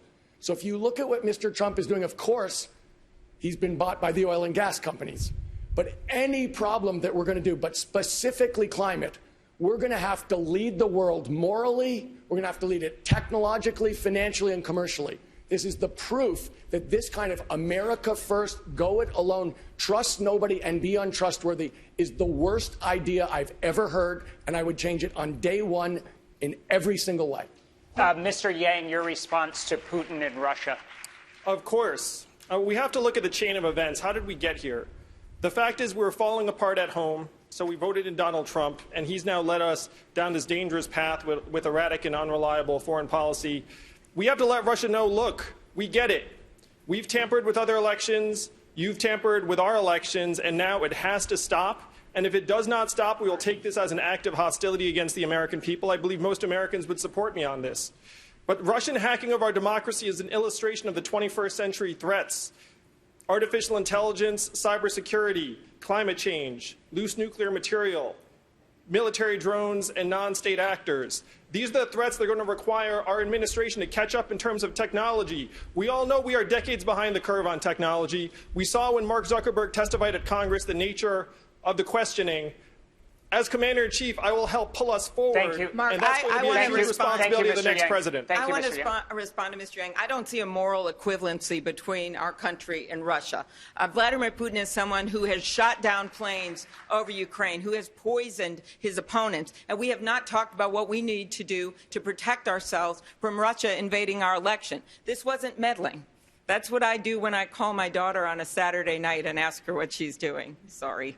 This was much more serious than that. This was actually invading our election. So to protect ourselves in 2020, what we need, one, backup paper ballots in every single state. That is the bill that I need, and we need to stop Mitch McConnell from stopping that from happening. And then we need to stop the social media companies from running paid political ads, including ones last time in rubles, without having to say where those ads came from and who paid for them. That's the Honest Ads Act. That's a bipartisan bill that I lead, and we can't wait to become president to get that done. We need to get it done now. Thank you, Senator. We want to turn back to domestic issues and the epidemic of gun violence in this country. We're less than 100 miles from Dayton, Ohio, where 2 months ago, a gunman killed 9 people using an AR-15 style weapon with a high-capacity magazine. Congressman O'Rourke, in the last debate, you said, quote, hell yes, we're going to take your AR-15, your AK-47. But when you were asked how you'd enforce a mandatory buyback, you said police wouldn't be going door to door. So how exactly are you going to force people to give up their weapons? You don't even know who has those weapons. Look, we're going to make sure that the priority is saving the lives of our fellow Americans. I think almost everyone on this stage agrees that it's not right, and as president would seek to ban the sale of AR-15s and AK-47s. Those are weapons of war. They were designed to kill people effectively, efficiently on a battlefield. You mentioned the massacre in Dayton. 9 people killed in under 40 seconds. In El Paso, Texas, 22 were killed in under 3 minutes. And the list goes on throughout the country. So if the logic begins with those weapons being too dangerous to sell, then it must continue by acknowledging with 16 million AR-15s and AK-47s out there, they are also too dangerous to own. Every single one of them is a potential instrument of terror. Just ask Hispanics in Texas. Univision surveyed them. More than 80% feared that they would be a victim of a mass terror attack like the one in El Paso that was targeted at Mexican Americans and immigrants, inspired in part by this president's racism and hatred that he's directed at communities like mine in El Paso. So I expect my fellow Americans to follow the law, the same way that we enforce any provision, any law that we have right now. We don't go door to door to do anything in this country to enforce the law. I expect Republicans, Democrats, gun owners, non-gun owners alike to respect and follow the law. Just to follow up, your expectations aside, your website says you will fine people who don't give up their weapons. That doesn't take those weapons off the street. So to be clear, exactly how are you going to take away weapons from people who do not want to give them up and you don't know where they are? If someone does not turn in an AR-15 or an AK-47, one of these weapons of war, or brings it out in public and brandishes it in an attempt to intimidate, as we saw when we were at Kent State recently, then that weapon will be taken from them. If they persist, there will be other consequences from law enforcement. But the expectation is that Americans will follow the law. I believe in this country. I believe in my fellow Americans. I believe that they will do the right thing. Thank you. Mr. Mayor Buttigieg, just yesterday you referred to mandatory buybacks as confiscation and said that Congressman O'Rourke has been picking a fight to try to stay relevant. Your response on guns? Well, Congressman, you just made it clear that you don't know how this is actually going to take weapons off the streets. If you can develop the plan further, I think we can have a debate about it. But we can't wait. People are dying in the streets right now. We can't wait for universal background checks that we finally have a shot to actually get through. We can't wait to ban the sale of new weapons and high-capacity magazines so we don't wind up with millions more of these things on the street. We can't wait for red flag laws that are going to disarm domestic abusers and prevent suicides, which are not being talked about nearly enough as a huge part of the gun violence epidemic in this country. We cannot wait for purity tests. We have to just get something done. This is not a purity test. This is a country that loses 40,000 of our fellow Americans every year to gun violence. This is a crisis, and we've got to do something about it. And those challenges that you described are not mutually exclusive to the challenges that I'm describing. I want to make sure we have universal background checks and red flag laws and that we end the sale of these weapons of war. But to use the analogy of health care, it would be as though we said, look, we're for primary care, but let's not talk about mental health care because that's a bridge too far. People need that primary care now, so let's save that for another day. No, let's decide what we are going to believe in, what we are going to achieve, and then let's bring this country together in order to do that. Listening to my fellow Americans, to those moms who demand action, to those students who march for our lives, who in fact came up with this extraordinary, bold peace plan that calls for mandatory buybacks, let's follow their inspiration and lead and not be limited by the polls and the consultants and the focus groups. Let's do what's right while we have time to do what's right. Mayor Buttigieg? The problem isn't the polls. The problem is the policy. And I don't need lessons from you on courage, political or personal. Everyone on this stage is determined to get something done. Everyone on this stage recognizes, or at least I thought we did, that the problem is not other Democrats who don't agree with your particular idea of how to handle this. The problem is the National Rifle Association and their enablers in Congress, and we should be united in taking the fight to them. That's a mischaracterization. Anderson, I've got to answer this. Never took you or anyone else on who disagrees with me on this issue. But when you, Mayor Buttigieg, described this policy as a shiny object, I don't care what that meant to me or my candidacy. But to those who have survived gun violence, those who've lost a loved one to an AR-15 and AK-47, March for Our Lives, formed in the courage of students willing to stand up to the NRA and conventional politics and poll-tested politicians. That was a slap in the face to every single one of those groups and every single survivor of a mass casualty assault with an AR-15 and an AK-47. We must buy them back. What we owe to those survivors is to actually deliver a solution. I'm glad you offered up that analogy to health care, because this is really important. We are at the cusp of building a new American majority to actually do things that congressmen and senators have been talking about with almost no impact for my entire adult life. No, this is really important, okay? On guns, we are this close to an assault weapons ban. That would be huge. And we're going to get wrapped around the axle in a debate over whether it's hell yes, we're going to take your guns. We have an opportunity to deliver health care to everybody. And some on this stage are saying it doesn't count unless we obliterate. I want to give other candidates a chance. Senator Booker, what's your response to Mayor Buttigieg? Well, look, I again worry about how we talk to each other and about each other, and what this last week has shown. As a young man in my neighborhood, I watched him grow up. I lived in some high-rise projects with him named Shahad, and he was murdered on my block last year with an assault rifle.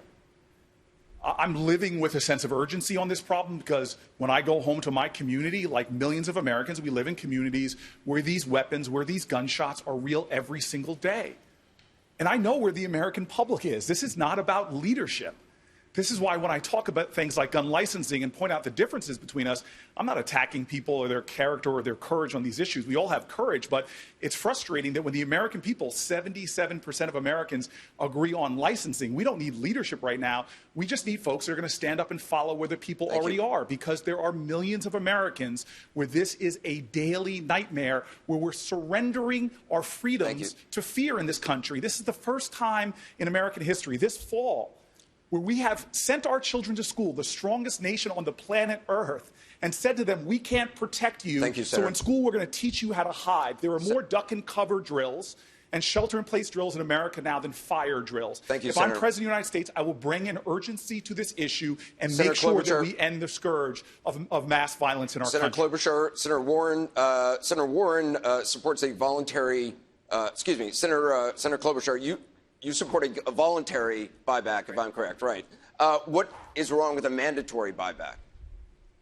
Your response. I just keep thinking of how close we are to finally getting something done on this. I'm looking at the mayor of Dayton. I met one of the survivors from that shooting. 30 seconds, 9 people killed.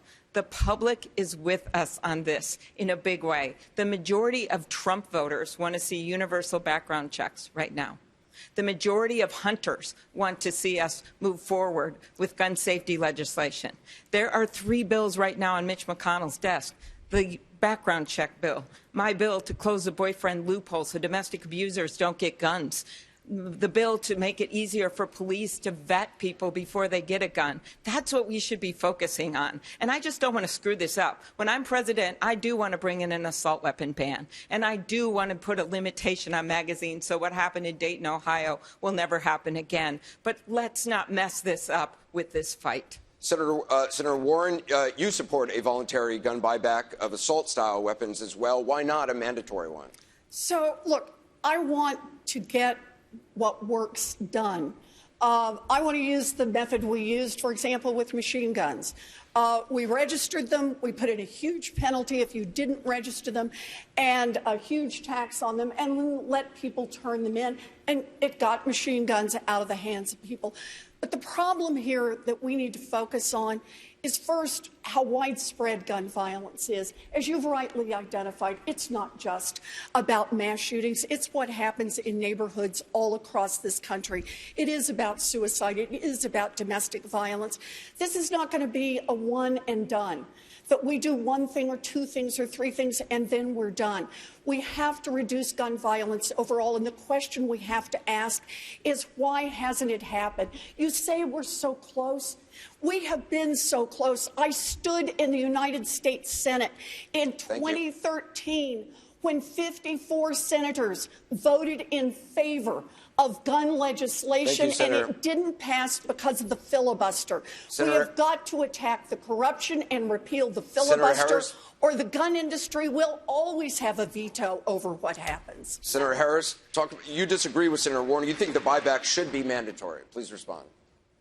5 million assault weapons are on the streets of America today. During the course of this debate, 8 people will die from gun violence. The leading cause of death of young black men in America is gun violence, more than the top other 6 reasons totaled. This is a serious matter. I have personally hugged more mothers of homicide victims than I care to tell you. I have looked at more autopsy photographs than I care to tell you. I have attended more police officer funerals than I care to tell you.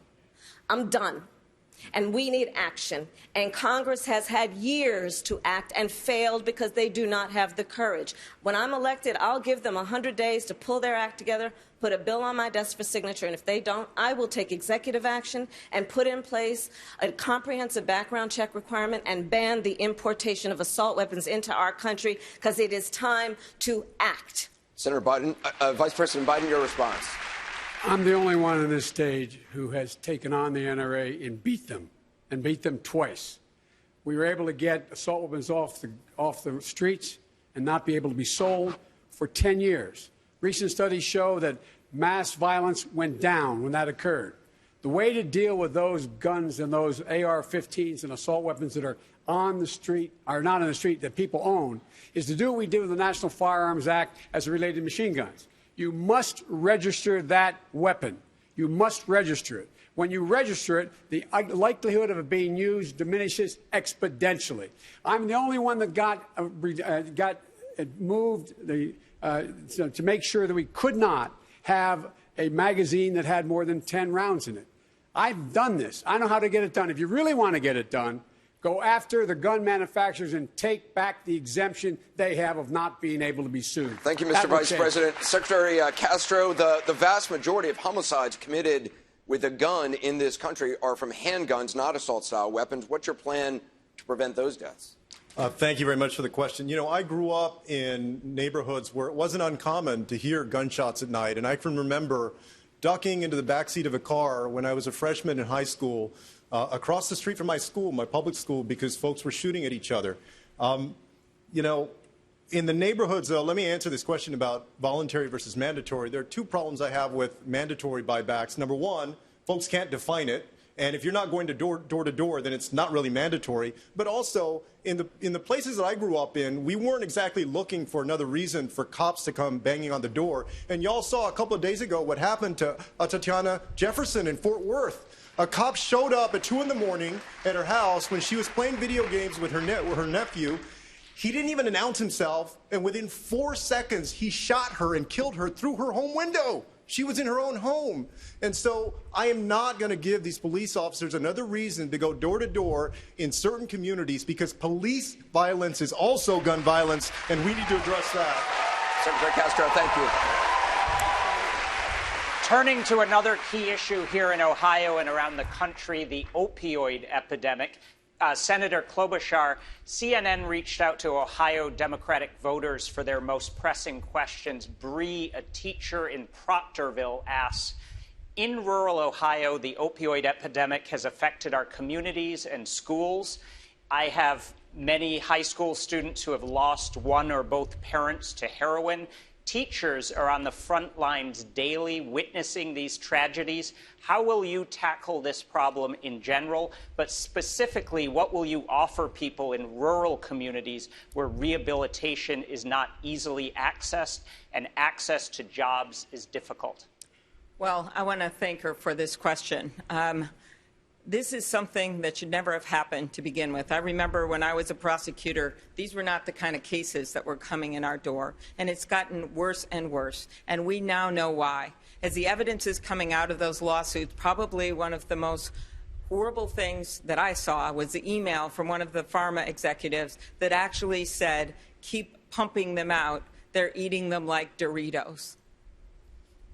So my first answer to that question, and which is included in my plan, is that the people that should pay for this, that should pay for the treatment, are the very people that got people hooked and killed them in the first place. And that is the people that are manufacturing these opioids. That's the first way. And you can, with a 2 cents per milligram tax, bring in the money, plus with the federal master settlement, to help in rural areas where they're so isolated, and also in urban areas where it's, by the way, not just opiates. There's still meth issues and crack cocaine issues. This is personal for me. My dad, he struggled with alcoholism his whole life. And by his third DWI, they said to him, the prosecutor, you got to face jail or you got to go to treatment. He picked treatment, and he was pursued by Grace. And he has been sober ever since. And now he's 91 and in assisted living. And he said to me last year, it's hard to get a drink around here anyway.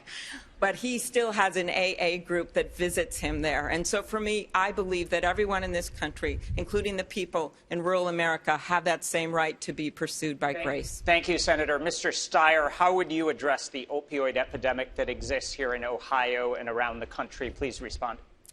Well, I think this is one of the most heartbreaking experiences that America's had. 72,000 people died of opioid overdoses last year. And that's not only a tragedy for them, it's a tragedy for their family and their communities. And so I think we have to treat this as a health crisis. We have to move the resources and the support there to try and help people. But I think that Senator Klobuchar makes a good point. The reason I'm running for president is that we have a broken government. And we have a broken government because corporations have bought it. And every single one of these conversations is about that broken government. It's about drug companies buying the government and getting what they want. It's about the gun manufacturers buying the government and get what we want. We need to break the corporate stranglehold on our government. I've put forward actual structural changes, including term limits, a national referendum, the end to the idea that corporations are people and have the rights of American citizens politically, and make it a lot easier to vote. These corporations have taken over our government, and 72,000 deaths last year are the tragic result. Mr. Yang, you want to decriminalize the possession and use of small amounts of opioids, including heroin. How would that solve the crisis? That's exactly right. And we have to recognize this is a disease of capitalism run amok. There was a point when there were more opiate prescriptions in the state of Ohio than human beings in the state of Ohio. And for some reason, the federal government thought that was appropriate. They ended up levying a $600 million fine against Purdue Pharma, which sounds like a lot of money, until you realize that company made $30 billion. They got a 2% fine, and they killed tens of thousands of Americans 8 an hour. So if the government turned a blind eye to this company spreading a plague among its people, then the least we can do is put the resources to work in our communities so our people have a fighting chance to get well. Even though this is not a money problem, we all know this is a human problem. And part of helping people get the treatment that they need is to let them know that they're not going to be referred to a prison cell. They will be referred to treatment and counseling. I talked to an EMT in New Hampshire, and he said he saves the same addicts over and over again. Because the fact is, after you save someone who's ODing, you just bring them back to their house and they OD again the following week. So we need to decriminalize opiates for personal use. We have to let the country know this is not a personal failing. This was a systemic government failing. And then we need to open up safe consumption and safe injection sites around the country because they save lives. Thank you, Mr. Yang. Congressman O'Rourke, is decriminalizing opioids part of the solution? Please respond. Yes, it is, for many of the reasons that Mr. Yang just described. And also just from some personal experiences I've had as a member of Congress where constituents of mine have come forward, in some cases publicly, at a town hall meeting to describe their addictions. I remember a veteran telling me that he bought heroin off the street because he was originally prescribed an opioid at the VA. Now, imagine if that veteran, instead of being prescribed an opioid, had been prescribed marijuana, because we made that legal in America, ensured the VA could prescribe it, expunged the arrest records for those who've been arrested for possession, and made sure that he was not prescribed something to which he would become addicted. I also want to agree with Senator Klobuchar. Until we hold those responsible accountable for their actions, Purdue Pharma, Johnson & Johnson, we're going to continue to have this problem going on again. So that veteran that I met, and anyone with drug addiction today, is not a problem for the criminal justice system. They are an opportunity for our public health system. Senator Harris, you want to hold the drug manufacturers that fueled the crisis accountable. Are you in favor of sending those drug company executives to jail? I am. And I will tell you, as a former prosecutor, I do think of this as being a matter of justice and accountability, because they are nothing more than some high-level dope dealers. They have been engaged. And I've seen it happen before. I've taken on the pharmaceutical companies when I was Attorney General of California and led the second largest Department of Justice. I've seen what they do. The biggest pharmaceutical companies, the 8 biggest pharmaceutical companies and insurance companies last year profited $72 billion on the backs of people like the families that we are talking about that have been overwhelmed by this crisis, which is a public health epidemic. And they knew what they were doing. They were marketing false advertising.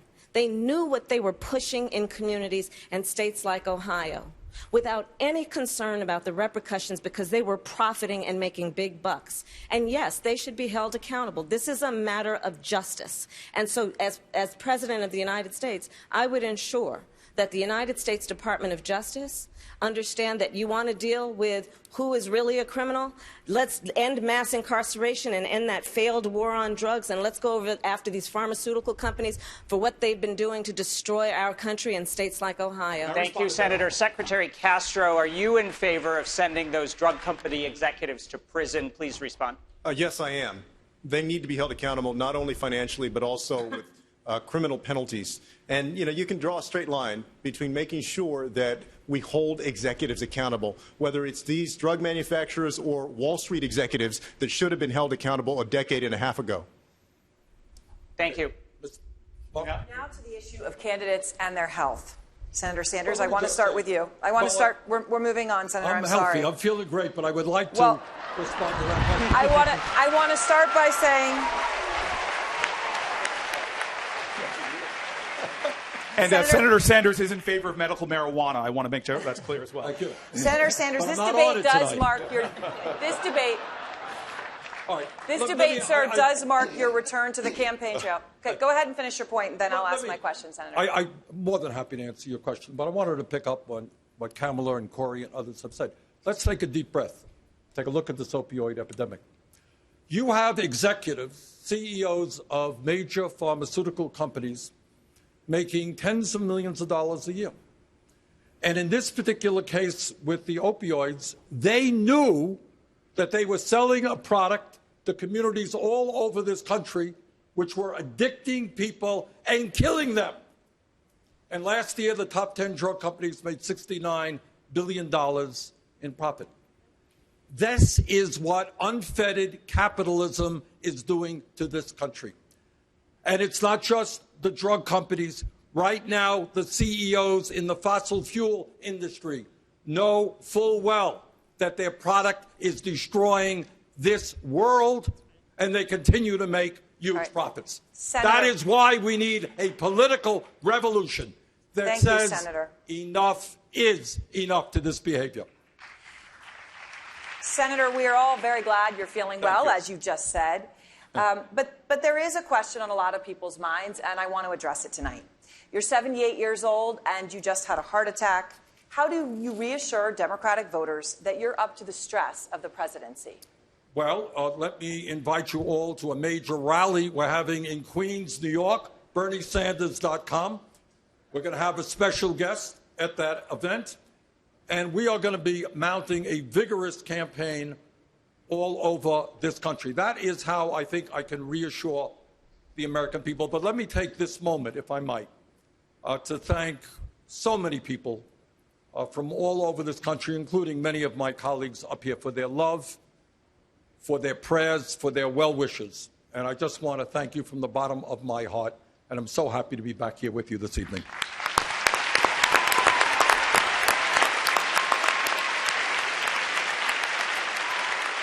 Vice President Biden, if you're elected, you will turn 80 during your first term. Last month, former President Jimmy Carter said he could not have undertaken the duties of the presidency at 80 years old. Why are you so sure that you can? Because I've watched it. I know what the job is. I've been engaged. Look, one of the reasons I am running is because of my age and my experience. With it comes wisdom. We need someone to take office this time around who on day one can stand on the world stage, command the respect of world leaders from Putin to our allies, and know exactly what has to be done to get this country back on track. It is required now more than any time in any of our lifetimes to have someone who has that capacity on day one. That's one of the reasons why I decided to run. Why I decided to run this time, because I know what has to be done. I've done it before. I've been there when we pulled the nation out of the worst financial recession in history. I've been there, and I've got so many pieces of legislation passed, including the Affordable Care Act, as well as making sure that we had the Recovery Act, which kept us from going into depression. I know what has to be done. I will not need any on-the-job training the day I take office. And I will release my medical records, as I have 21 years of my tax records, which no one else on this stage has done, so that you can have full transparency as to my health and what I am doing. Just to be clear, Mr. Vice President, when will you release those records? Before the first vote. Before Iowa? Yes. Not by the end of this year? Well, before Iowa. I mean, look, I've released them before. I mean, I've released 55 pages of mine. I'm the only guy that's released anything up here. Senator Warren, like Senator Sanders and Vice President Biden, if you win the presidency, you would be the oldest president ever inaugurated in a first term. You would be 71. 40% of Democratic primary voters say they think a candidate under the age of 70 is more likely to defeat President Trump. What do you say to them? Well, I say I will outwork, outorganize, and outlast anyone, and that includes Donald Trump, Mike Pence, or whoever the Republicans get stuck with. Look, the way I see this, the way we're going to win is by addressing head-on what millions of Americans know in their bones, and that is that the wealthy and the well-connected have captured our democracy, and they're making it work for themselves and leaving everyone else behind. And political pundits and Washington insiders and people in our own party don't want to admit that. They think that running some kind of vague campaign that nibbles around the edges of big problems in this country is a winning strategy. They are wrong. If all Democrats can promise is after Donald Trump it will be business as usual, then we will lose. Democrats win when we call out what's broken and we show how to fix it. Democrats will win when we fight for the things that touch people's lives, things like child care and health care and housing costs. Democrats will win when we give people a reason to get in the fight. Congresswoman Gabbard, you're 38 years old, and you would be the youngest president if elected. Should age matter when choosing a president? I'm glad you asked, because I was going to say it's not fair to ask these three about their health and their fitness to serve as president, but not every other one of us. I am grateful to have been trained very well by the Army and do my best to stay in shape. But here's the real question I believe you should be asking is, who is fit to serve as our commander-in-chief? This is the most important responsibility that the president has. What Donald Trump has been doing in Syria and what we have just seen with him inviting the Turkey to come in and slaughter the Kurds show what an unfit president looks like. It highlights how critical it is that we have a president and commander-in-chief who is ready on day one, bringing experience and understanding in foreign policy and national security, bringing the experience that I have, both serving in Congress now for nearly 7 years, serving on the Foreign Affairs Committee, serving on the Armed Services Committee, subcommittees related to terrorism and upcoming threats, serving on the Homeland Security Committee, the experience that I have as a soldier, serving for over 16 years in the Army National Guard, deploying twice to the Middle East, being able to serve in different capacities, joint training exercises, training the Kuwait National Guard. I understand the importance of our national security. I am prepared to do this job, to fulfill this responsibility as Commander-in-Chief on day one. I'd like to ask our other candidates this question. I'd like to start with Senator Warren. What her experience and background is. I'm sorry, thank you. We're going to take another break now. The CNN New York Times debate live from Otterbein University here in Ohio. We'll be back in just a few moments.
Mark Lacey from the New York Times starts off our questioning. Mark?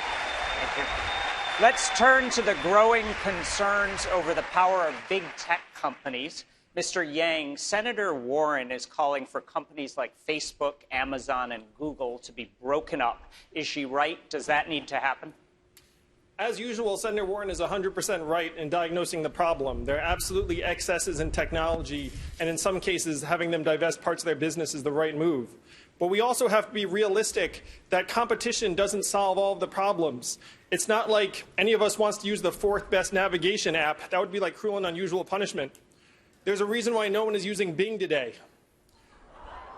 Sorry, Microsoft, it's true. So it's not like breaking up these big tech companies will revive Main Street businesses around the country.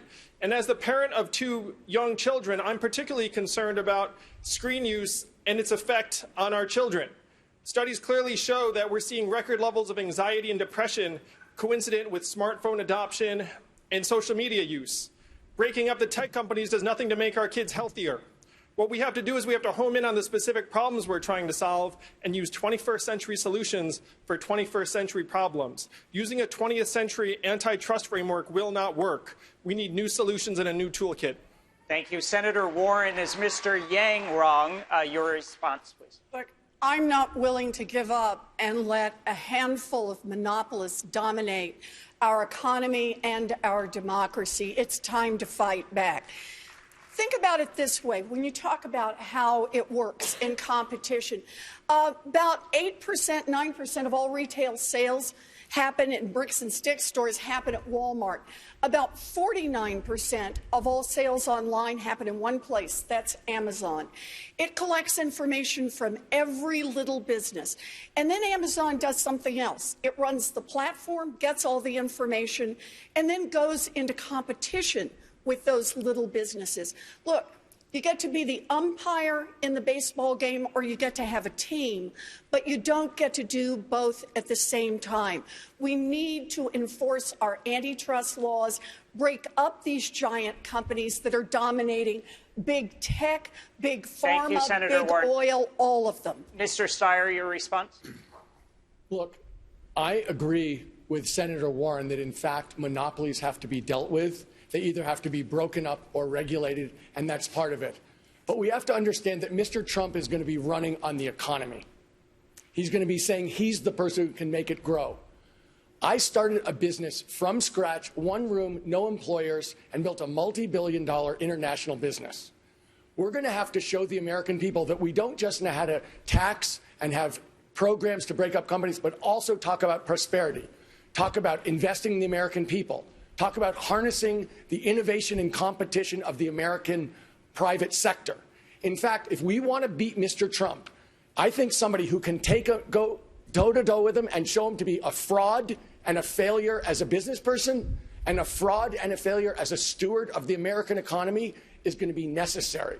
He is one. His tax plan's a failure. His trade war is a failure. I would love to take him on as a real businessman and show that, in fact, he's failed the American people and he has to go. Thank you, Mr. Steyer. Senator Booker, how do you respond? Would a President Booker break up big tech companies like Facebook and Amazon? Anybody that does not think that we have a massive crisis in our democracy with the way these tech companies are being used, not just in terms of anti-competitive practices, but also to undermine our democracy.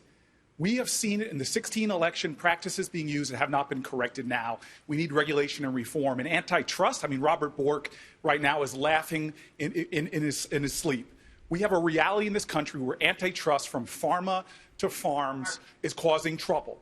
And we have to deal with this. As President of the United States, I will put people in place that enforce antitrust laws. And I want to say one last thing, and I feel qualified to say this as the vegan on the stage. Going back to the fact that it's rich to me that we asked 3 people about their health. When looking at this stage, we know that the most unhealthy person running for the presidency in 2020 is Donald Trump. Thank you, Senator. Congressman O'Rourke, you say you're not sure if it's appropriate for a president to designate which companies should be broken up. So what's the proper level of oversight here? Yeah, we need to set very tough, very clear, transparent rules of the road, the kind of rules that we do not have today that allow these social media platforms where we, the people, have become the product to abuse that public trust and to do so at extraordinary profits. Right now, we treat them functionally as a utility, when in reality they're more akin to a publisher. They curate the content that we see, our pictures and personal information that they share with others. We would allow no publisher to do what Facebook is doing, to publish that ad that Senator Warren has rightfully called out, that CNN has refused to air because it is untrue and tells lies about the vice president. Treat them like the publisher that they are. That's what I will do as president. And we will be unafraid to break up big businesses if we have to do that. But I don't think it is the role of a president or a candidate for the presidency to specifically call out which companies will be broken up. That's something that Donald Trump has done, in part because he sees enemies in the press and wants to diminish their power. Is not something that we should do. So tough rules of the road, protect your personal information, privacy, and data, and be fearless in the face of these tech giants. Senator Sanders, your response? When we talk about a rigged economy, it's not just the grotesque level of income and wealth inequality. It is also the fact that in sector after sector, whether it is Wall Street, where you have 6 banks that have assets equivalent to half of the GDP of the United States, whether it is media, where you have 10 media companies that control about 90% of what the American people see, hear, or read, whether it is agribusiness, where we see merger after merger, which is resulting in the decline of family-based farming in this country. We need a president who has the guts to appoint an attorney general who will take on these huge monopolies, protect small business, and protect consumers by ending the price fixing, which we see every day. Thank you, Senator. Senator Harris, to you, Facebook CEO Mark Zuckerberg says that splitting up big tech companies will make election interference more likely because the companies won't be able to work together to fight it. Could breaking up these companies make the spread of disinformation worse? No, I don't agree with that at all. And serving on the Senate Intelligence Committee, working with Amy Klobuchar on what we need to do to upgrade the elections infrastructure, knowing that Russia needs to be held accountable for the fact that they interfered in the election of the President of the United States and it will attempt to do it again, that's a ridiculous argument he's making. But I do want to also say this. What we're talking about is a grave injustice when rules apply to some but not equally to all, and in particular when the rules that apply to the powerless don't apply to the powerful. And so, Senator Warren, I just want to say that I was surprised to hear that you did not agree with me that on this subject of what should be the rules around corporate responsibility for these big tech companies, when I called on Twitter to suspend Donald Trump's account, that you did not agree, and I would urge you to join me, because here we have Donald Trump, who has 65 million Twitter followers, and is using that platform as the President of the United States to openly intimidate witnesses, to threaten witnesses, to obstruct justice. And he and his account should be taken down. We saw in El Paso that shooter in his manifesto was informed by how Donald Trump uses that platform. And this is a matter of corporate responsibility. Twitter should be held accountable and shut down that site. It is a matter of safety and corporate accountability. Thank you. Senator Warren, you can respond. So, look, I don't just want to push Donald Trump off Twitter. I want to push him out of the White House. That's our job. Join me in saying that his Twitter account should be shut down. No, let's figure out why it is that we have had laws on the books for antitrust for over a century, and yet for decades now. We've all called on how the big drug companies are calling the shots in Washington, big ag, how the gun industry, big tech.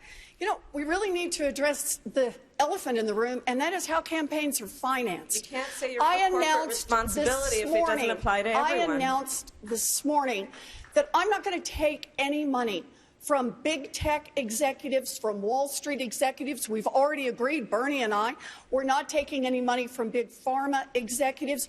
You can't go behind closed doors and take the money of these executives and then turn around and expect that these are the people who are actually finally going to enforce the laws. We need campaign finance rules and Senator practices Warren. Senator Harris? that support us all. You can't.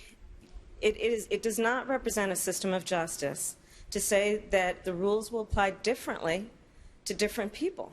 This is a matter, you are saying, of holding big tech accountable. Yes. Holding big tech accountable because they have an outsized influence on people's perceptions about issues, and they actually influence behaviors. We all have to agree this is their power. It is immense. Senator Klobuchar, let me bring you in here. Your response. I'm not finished. And so what I am saying is that it seems to me that you would be able to join me in saying the rule has to apply to Twitter the same way it does to Facebook. Look, I think all of the rules should apply across the board. I don't have a problem with that. So you will what join I me in do saying have Twitter a should shut down that problem account? with is that if we're going to talk seriously about breaking up big tech, then we should ask if people are taking money from the big tech executives. If we're going to talk seriously about breaking up big drug companies, we should ask if people are financing their campaigns by taking money from big drug executives. If we are going to talk about Wall Street and having some serious regulation over Wall Street, we should ask if people are funding their campaigns by taking money from those executives. Thank you, Senator Klobuchar. Let's bring you in here. I would like to have a different take on this. I was in the private sector for 14 years, represented companies that were fighting to get into the telecom market. So I had a life before government. And what I saw was when we got more competition there, the prices went down in a big way in the long-distance market. Well, right now we have another Gilded Age going on, and I am the lead Democrat on the Antitrust Committee. I have the lead legislation, which means, one, changing the standard so we can do a better job of doing just what we've been talking about here, is breaking down some of this consolidation, and also making sure that the enforcers have the resources to take them on because they're so overwhelmed. But the issue here is this. Start talking about this as a pro-competition issue. This used to be a Republican and Democratic issue because America, our founding fathers, actually wanted to have less consolidation. We were a place of entrepreneurship. We are seeing a startup slump in this country, and this means everything from tech on down. Yeah, I think that we're on the right track in terms of updating how we look at monopolistic practices and setting, as Congressman Rope said, rules for the road that match the challenges that we face today. And, you know, whether that's Amazon that is leveraging its size, I think, to help put small businesses out of business, and then at the same time shortchanging a lot of its workers, not paying them as they should, not giving them the benefits that they should. Or it's a number of other companies, big tech companies. We need to take a stronger stance when it comes to cracking down on monopolistic trade practices, and that's what I would do as president. Thank you, Mr. Secretary. We can fight back. The best way we can fight back against big tech companies is to say our data is our property. Right now, our data is worth more than oil. How many of you remember getting your data check in the mail?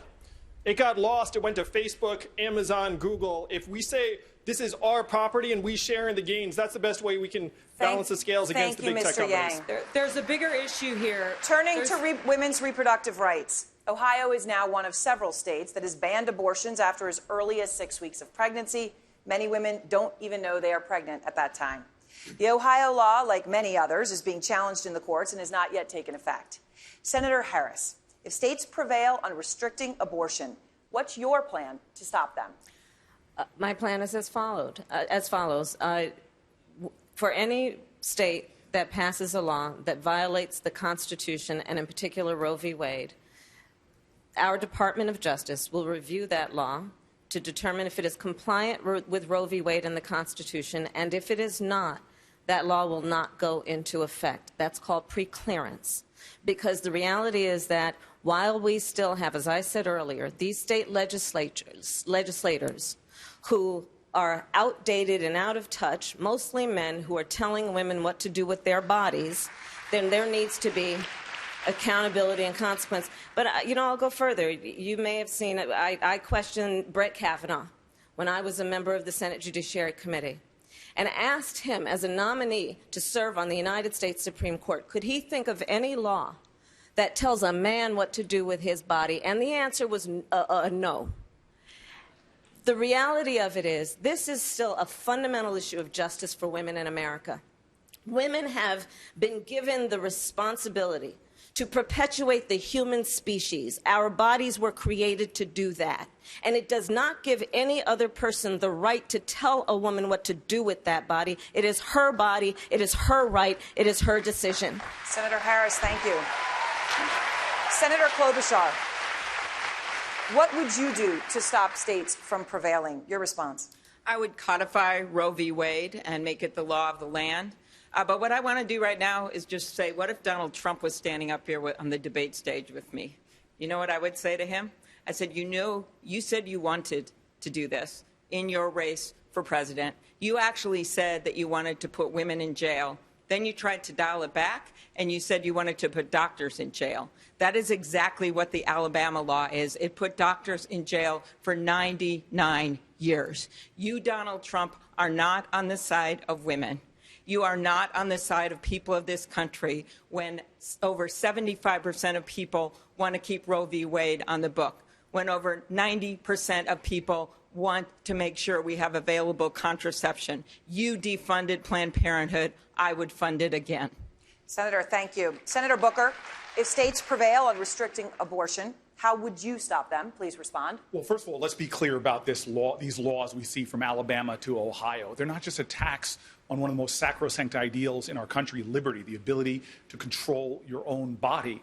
But they're particularly another example of people trying to punish, trying to penalize, trying to criminalize poverty.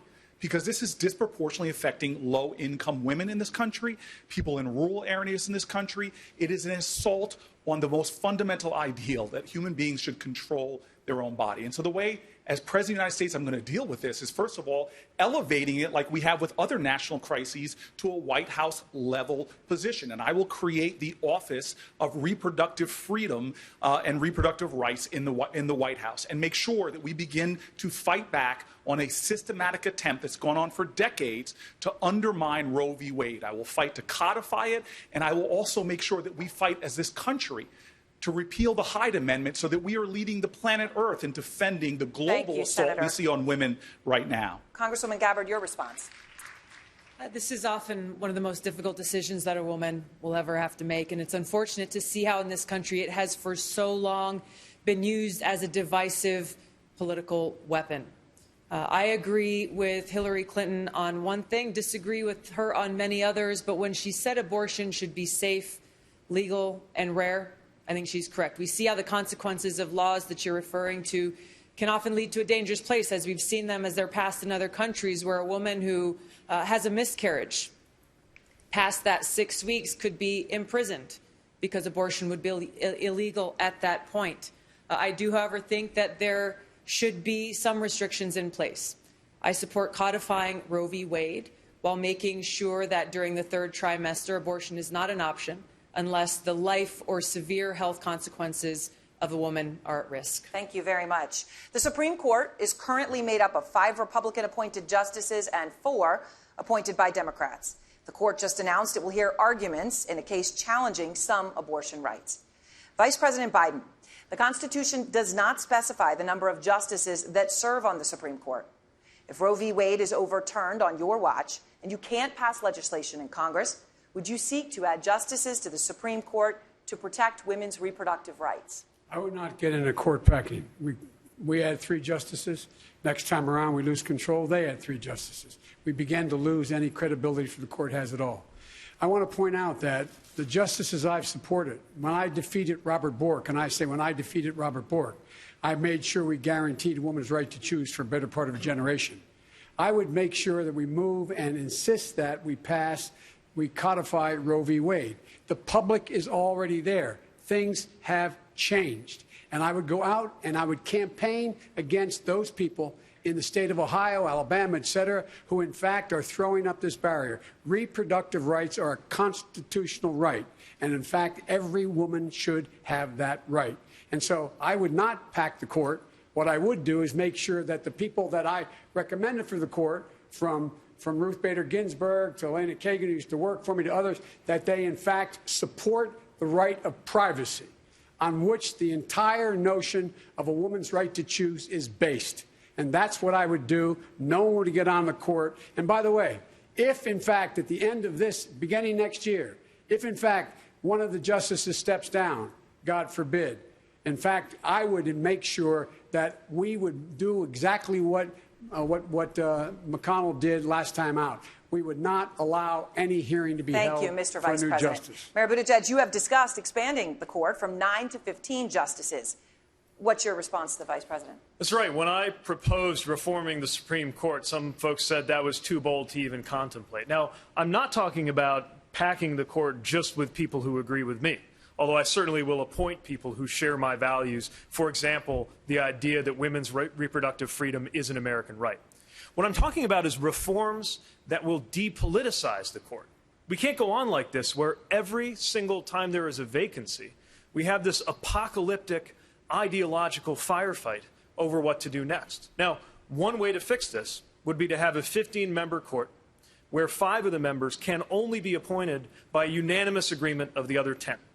Smarter legal minds than mine are discussing this in the Yale Law Journal and how this could be done without a constitutional amendment. But the point is that not everybody arrives on a partisan basis. There are other reforms that we could consider, from term limits. Don't forget, justices used to just retire like everybody else, to a rotation off the appellate bench. Thank you. I'm not wedded to a particular solution, but I am committed to establishing a commission on day one that will propose reforms to depoliticize the Supreme Court, because we can't Thank go on you very like this. much, Mayor Buttigieg. Secretary Castro, he's talking about making the court bigger. Your response, is it a good idea? I don't think it is. I wouldn't pack the court. I think the plan that Mayor Pete mentioned is an interesting one, but I actually believe if we were selecting from one of those things, that the smarter move might be to look at term limits or having people cycle off from the appellate courts, so that you would have a replenishment of perspective. I would also make sure that I appoint as president people who respect the precedent of Roe versus Wade, that we codify Roe versus Wade, and that we do away with things like the Hyde Amendment, because you shouldn't only be able to have reproductive freedom if you have money. We have to think about people who do not, people who are poor. And we have to concern ourselves not only with reproductive freedom, but also reproductive justice, and invest in the ability of every woman to be able to make a choice and to be able to have her health care needs met. Senator Warren, would you consider adding more justices to the Supreme Court to protect Roe v. Wade? Your response? I think there are a number of options. I think, as Mayor Buttigieg said, there are many different ways. People are talking about different options, and I think we may have to talk about them. But on Roe versus Wade, can we just pause for a minute here? I lived in an America where abortion was illegal, and rich women still got abortions because they could travel, they could go to places where it was legal. What we're talking about now is that the people who are denied access to abortion are the poor, are the young, are 14-year-olds who are molested by a family member. And we now have support across this country. 3 out of 4 Americans believe in the rule of Roe versus Wade. When you've got 3 out of 4 Americans supporting it, we should be able to get that passed through Congress. We should not leave this to the Supreme Court. We should do it through democracy, because we can. Thank you very much, Senator. As some of you have indicated, the differences between all of you on this stage are tiny compared to the differences between you and President Trump. There are, however, fundamental differences between many of you on this stage. Vice President Biden, just on either side of you, Senator Warren is calling for big structural change. Senator Sanders is calling for a political revolution. Will their visions attract the kind of voters that the Democrats need to beat Donald Trump? Well, I think their vision is attracting a lot of people. And I think a lot of what they have to say is really important. But, Senator Warren said we can't be running any vague campaigns. We've got to level with people. We've got to level with people and tell them exactly what we're going to do, how we're going to get it done, and if you can get it done. I'm going to say something that is probably going to offend some people here, but I'm the only one on the stage who's gotten anything really big done, from the Violence Against Women Act to making sure that we passed the Affordable Care Act, to be in a position where we, in fact, took almost a $90 billion act that kept us from going into a depression, putting us in a position where I was able to end able to end the issue of gun sales in terms of assault weapons. And so the question is, who is best prepared? We all have good ideas. The question is, who's going to be able to get it done? How can you get it done? And I'm not suggesting they can't, but I'm suggesting that that's what we should look at. And part of that requires you not being vague. Tell people what it's going to cost, how you're going to do it, and why you're going to do it. That's the way to get it done. Presidents are supposed to be able to persuade. Just to clarify, Vice President, who are you saying is being vague? Well, the senator said she's being vague on the issue of, actually both of them being vague on the issue of Medicare for all. No, look, here's the deal. Come on. It costs $30 trillion. Guess what? That's over $3 trillion a year. It's more than the entire federal budget. Let me finish, okay? You'll both get in. If you eliminated the entire Pentagon, every single thing, plane, ship, troop, the buildings, everything, satellites, it would pay for a total of 4 months. 4 months. Where do you get the rest? Where does it come from? Two things. Senator Sanders, respond. In two ways. Joe, you talked about working with Republicans and getting things done. But you know what you also got done, and I say this as a good friend. You got the disastrous war in Iraq done. You got a bankruptcy bill, which is hurting middle-class families all over this country. You got trade agreements like NAFTA and PNTR with China done, which have cost us 4 million jobs. And let's get to Medicare for all. Let's be honest. We spend twice as much per person as do the people of any other major country on earth. And the answer is, if we have the guts, and I would like to see the Democratic Party have that guts, to stand up to the drug companies and the insurance companies and tell them that the function of health care is to guarantee care to all people, not to make $100 billion in profit. If we stood together, we could create the greatest health care system in the world. Vice President Biden, you can respond, and then Senator Warren. We can do that without Medicare for all. We can do that by adding a public option. We can. No, and we can afford to do it. You've got to take on the greed and the profiteering of the healthcare industry. Let him respond, Vice President. The greed and profiteering of those insurance companies. They are as much against my bill as they are anybody else. They were strongly against Obamacare. They know it costs them, and it's going to take away the right of people to choose, the 160 million people out there who've negotiated their health insurance, and they want to keep it. They should have a right to keep it. Senator Warren, your response. So you started this question with how you got something done. You know, following the financial crash of 2008, I had an idea for a consumer agency that would keep giant banks from cheating people. And all of the Washington insiders and strategic geniuses said, don't even try, because you will never get it passed. And sure enough, the big banks fought us, the Republicans fought us, some of the Democrats fought us. But we got that agency passed into law. It has now forced big banks to return more than $12 billion directly to people they cheated. I served in the Obama administration. I know what we can do by executive authority, and I will use it. In Congress, on the first day, I will pass my anti-corruption bill, which will beat back the influence of money and repeal the filibuster. And the third, we want to get something done in America. We have to get out there and fight for the things that touch people's lives. I agreed with, let me, she referenced me. I agreed with the great job she did. And I went on the floor and got you votes. I got votes for that bill. I convinced people to vote for it. So let's get those things straight, too. Senator Warren, do you want to respond? I am deeply grateful to President Obama, who fought so hard to make sure that agency was passed into law. And I am deeply grateful to every single person who fought for it and who helped pass it into law. But understand— You did a hell of a job of your job. Thank you. But understand this. It was a dream big, fight hard. People told me, go for something little. Go for something small. Go for something that the big corporations will be able to accept. I said, no, let's go for an agency that will make structural change in our economy. And President Obama said, I will fight for that. And he sometimes had to fight against people in his own administration. We have to be willing to make good big structural change. Mayor Buttigieg, which is the right vision for a Democrat to beat Donald Trump? That's the essential question. If I had $1 for every argument that I've witnessed like this, I could pay for college for everybody. We need to move past what has been consuming this whole political space for as long as I've been alive. We're being offered a false choice. I don't agree with the vice president that Trump is an aberration. I don't agree that there's any such thing as back to normal. Because here in the industrial Midwest, definitely where I live, normal didn't work. That's part of how we got here. That's part of how a guy like Donald Trump managed to get within cheating distance of the Oval Office in the first place.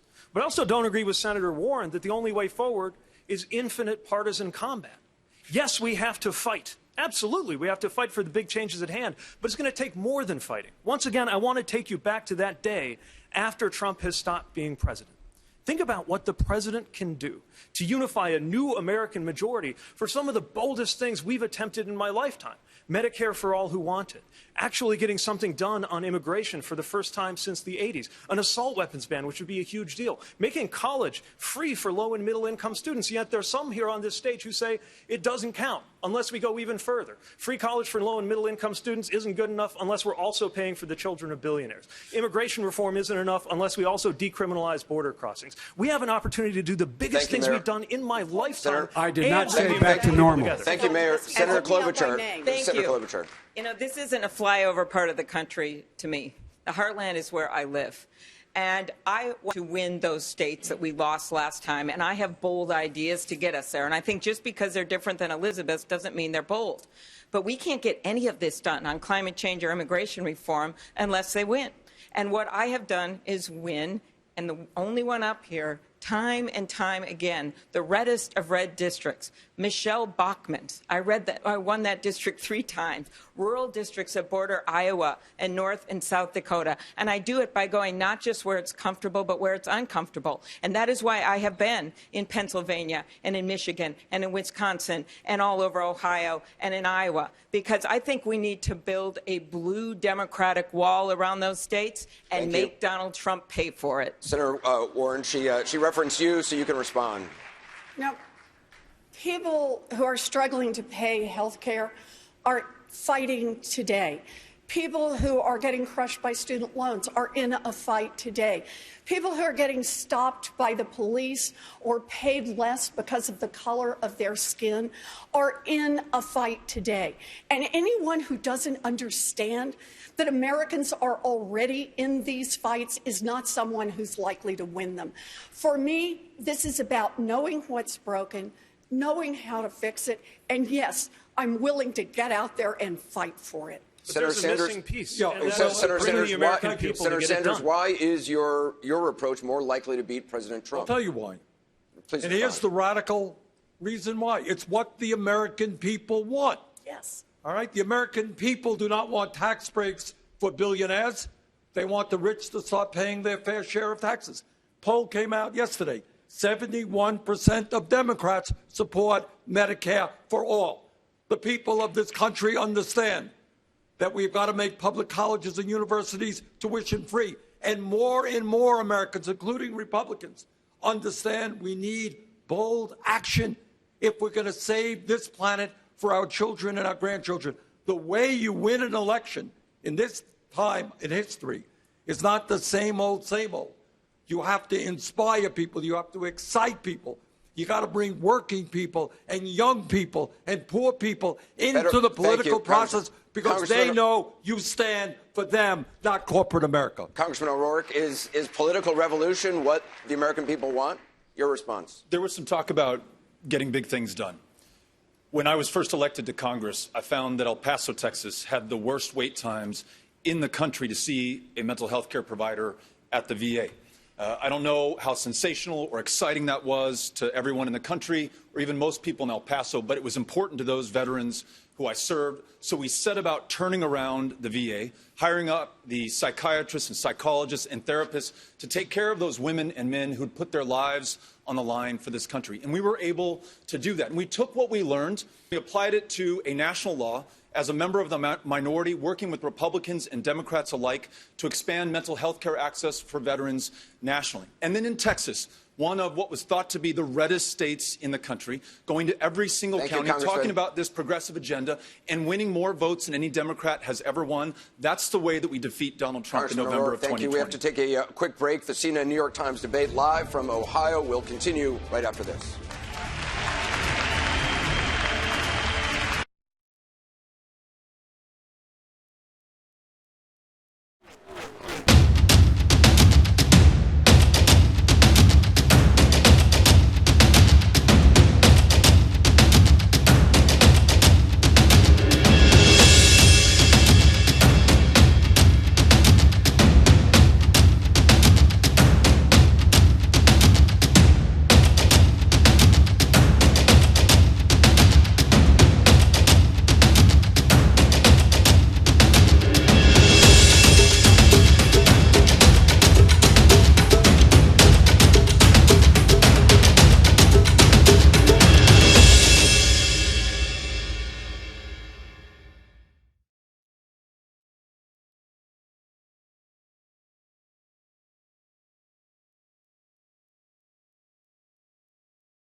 We have time for one more question that we would like all of you to weigh in on. Last week, Ellen DeGeneres was criticized after she and former President George W. Bush were seen laughing together at a football game.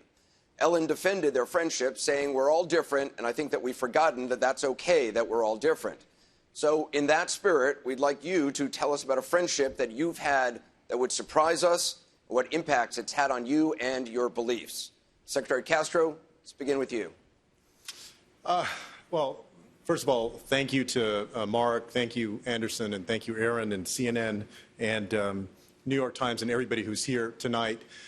You know, some of the most interesting friendships that I've had have been with people different from me, either people older than me that had a lot to teach me, or people who grew up very different from me. Also, teachers as I was growing up. People that had a life experience that when I was growing up was beyond mine. And sometimes also, and this goes to the heart of your question, I think, people who thought differently from me. Folks that I considered and have considered friends.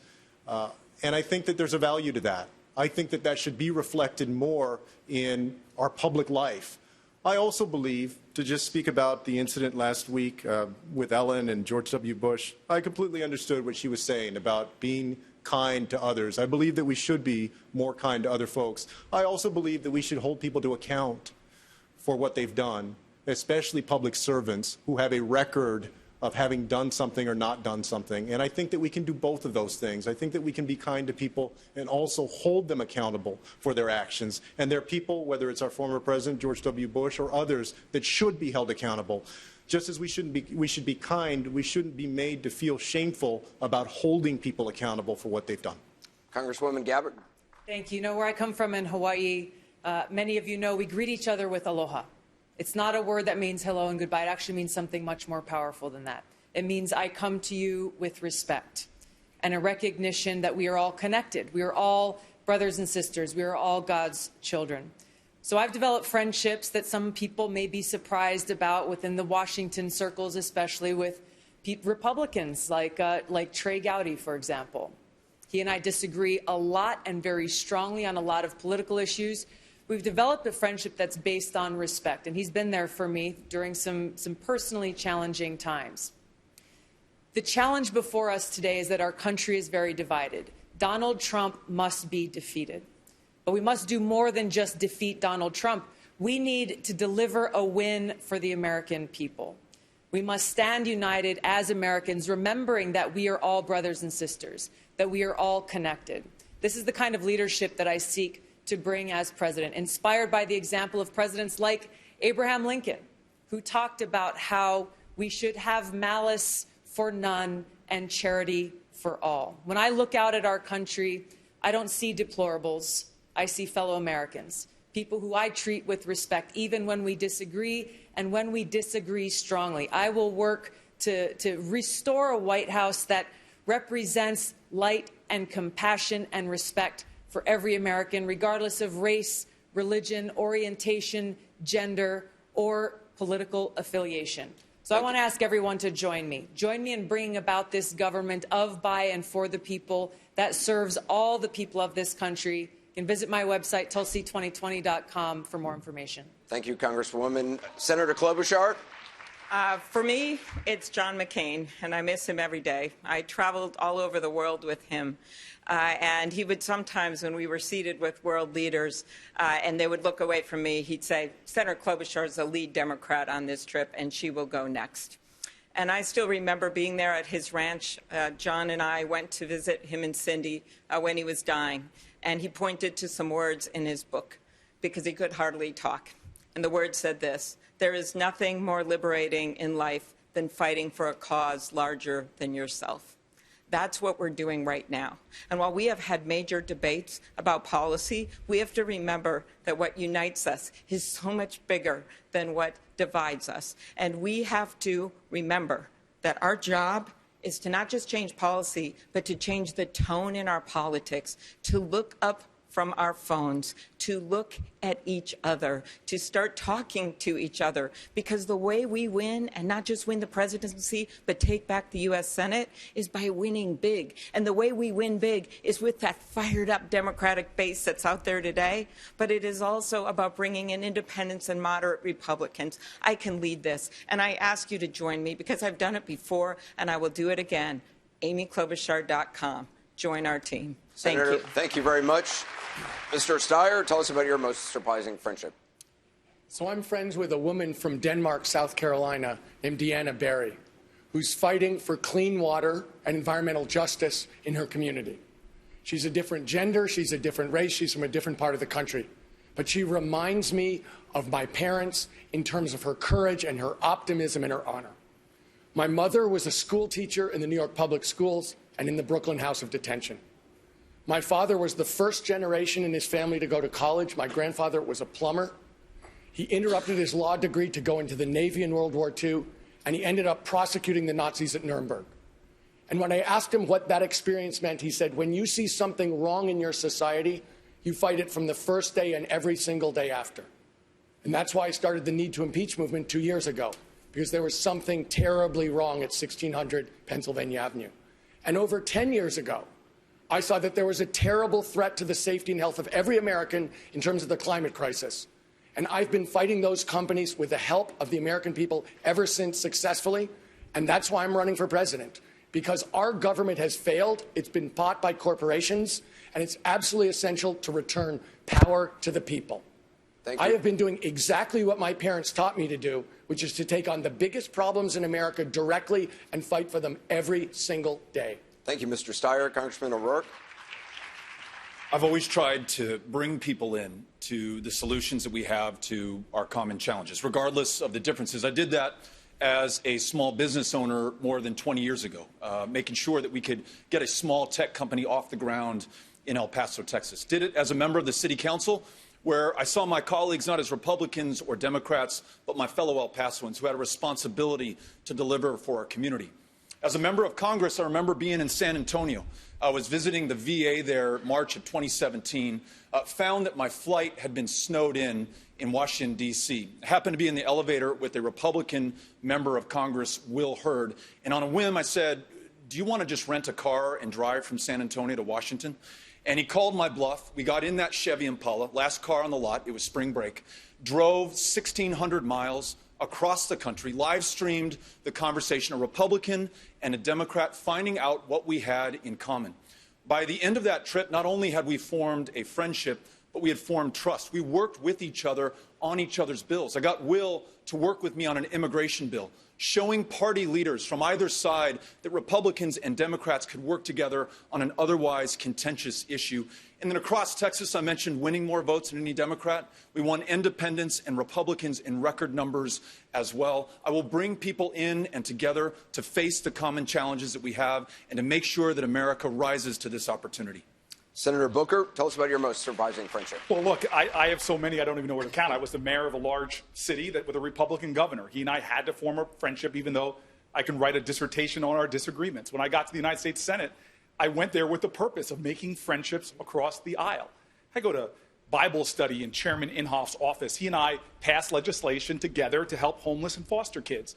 I went out to try to invite every one of my Republican colleagues to dinner. And let me again say, finding a dinner in a restaurant, agreeing on one with Ted Cruz was a very difficult thing. I'm a vegan and he's a meat-eating Texan.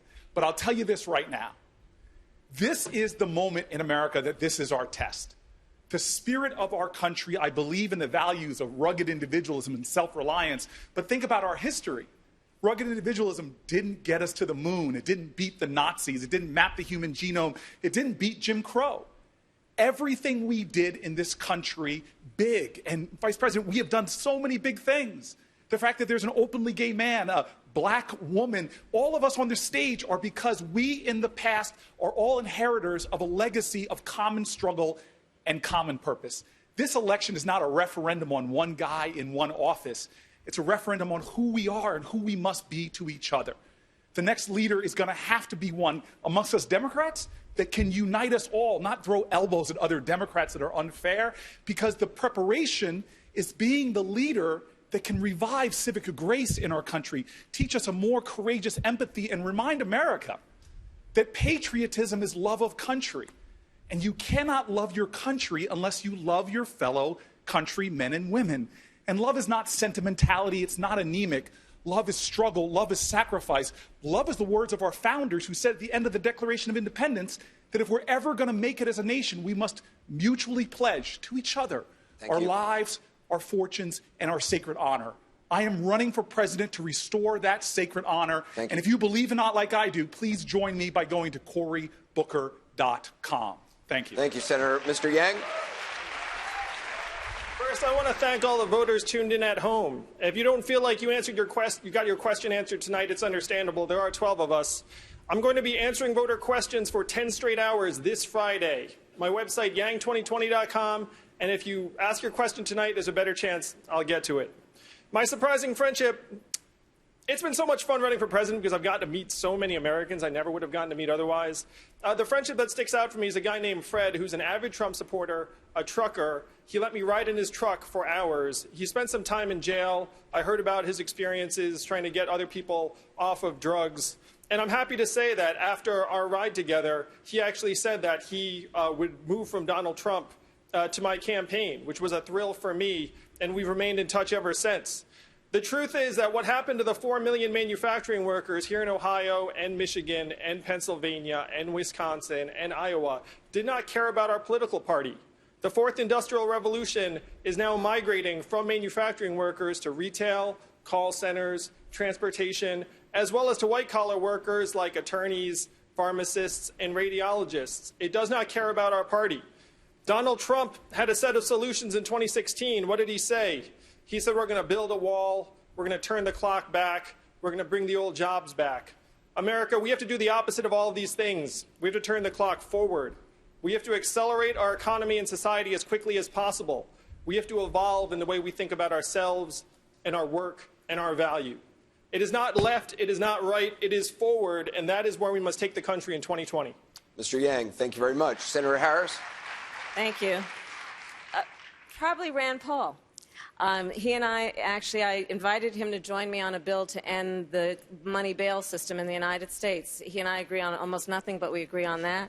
And after we joined forces, he said to me, Kamala, you know, Appalachia loves this. And it really made the point that the vast majority of us have so much more in common than what separates us. And I guess that's why I'm running. I do believe that to beat Donald Trump, but also to heal our country, we need a leader who has the ability to unify our country and see that the vast majority of us have so much more in common than what separates us. And I'll tell you, my mother was 19 when she left India alone. And she wanted to travel to learn science because her mission in life was to cure cancer. And so she arrived in California. She got she was supposed to have an arranged marriage, but she got involved in the civil rights movement. She met my father, and that produced my sister and me. They got married, but when I was 5, that marriage ended. But my mother convinced us that we could do anything. And so I became the first woman Attorney General of California, the second black woman elected to the United States Senate. And I will tell you, that's part of why I'm running, because Donald Trump, if he had his way, my story would not be possible. And I am running to make sure that that dream, the American dream, American values, American ideals, will always hold true. And so that's what is at stake in this election. And I believe I am uniquely able to see the commonalities among us and to speak the story of the American dream and the need to reclaim it. Thank you, Senator Harris. Mayor Buttigieg? Well, I think about the friendships that I formed in the military. People who were radically different from me, different generation, different race, definitely different politics. And we learned to trust each other with our lives. When they got into my vehicle and when we went outside the wire, they didn't care if I was going home to a boyfriend or a girlfriend. They didn't care what country my dad immigrated from and whether he was documented or not. We just learned to trust each other. In fact, the fact that I want every American to have that experience without having to go to war to get there is one of the reasons why I believe national service is so important. I guess I'll follow in the pattern tonight and point out you could go to peteforamerica.com and read all about it. it's also about building a sense of belonging in this country, because I think that's what friendship and that's what service can create. And I think we have a crisis of belonging in this country that is helping to explain so many of our problems, from our politics being what it is, to the fact that people are self-medicating, and we're seeing a rise in the deaths from despair. I believe only the president can build a sense of belonging and purpose for the entire country. The purpose of the presidency is not the glorification of the president. It is the unification of the American people. And I'm asking for your vote to be that president when the dust clears over the rubble of our norms and institutions at the end of the Trump presidency. Pick up the pieces and guide us toward a better future. Mr. Mayor, thank you. Senator Sanders? When I was chairman of the Senate Committee on Veterans Affairs, I tried to get through the most comprehensive piece of veterans legislation in modern American history, and I failed. I only had 2 Republicans to vote with me in the Senate, so we had to go back to the drawing board, and I worked with John McCain. And I certainly did not get in that legislation, working with McCain, all that I wanted. But it turned out that we were able to pass a very, very significant piece of legislation, including $5 billion more for the Veterans Administration. More recently, I worked with a very conservative Republican from Utah, Mike Lee. And Mike understood, although he and I disagree on everything, that the U.S. involvement in the Saudi-led war in Yemen was a catastrophic disaster for the people of Yemen. And for the first time in 45 years, we were able to get the War Powers Act utilized and get the votes to get the U.S. troops out of that area.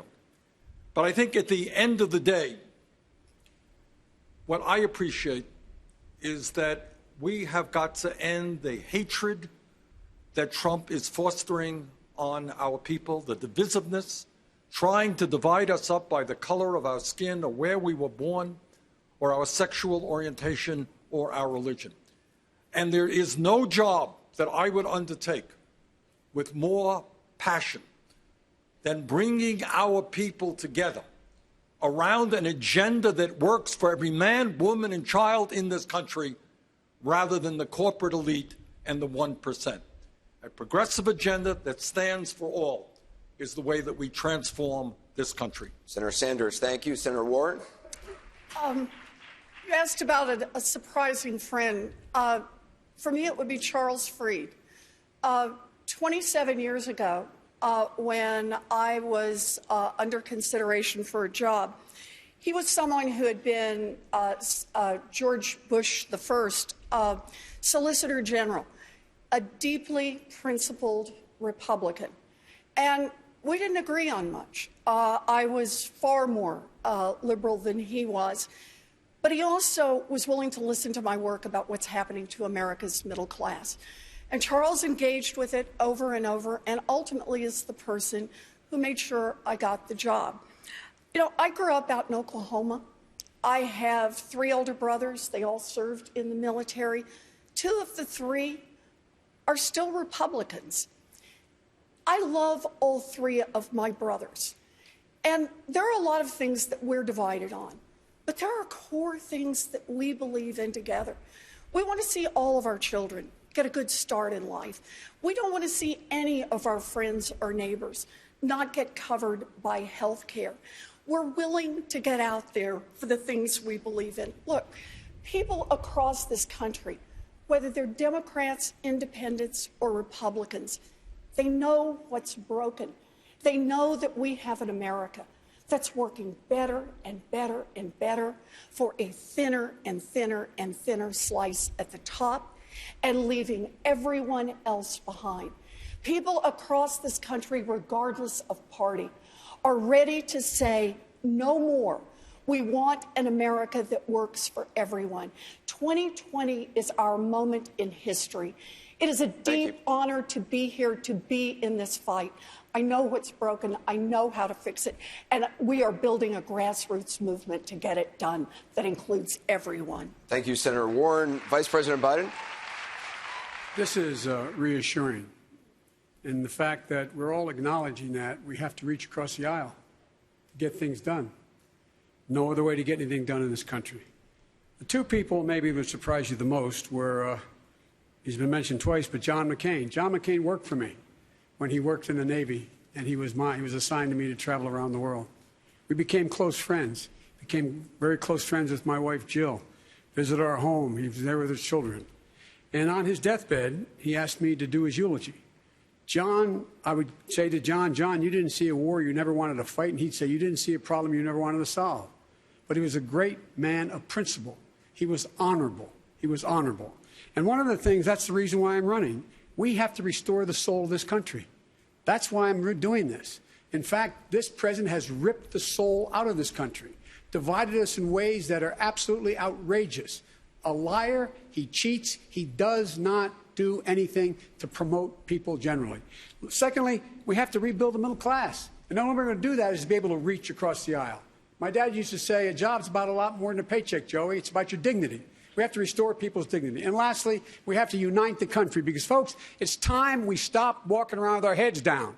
We are better positioned than any country in the world to own the 21st century. So for God's sake, get up.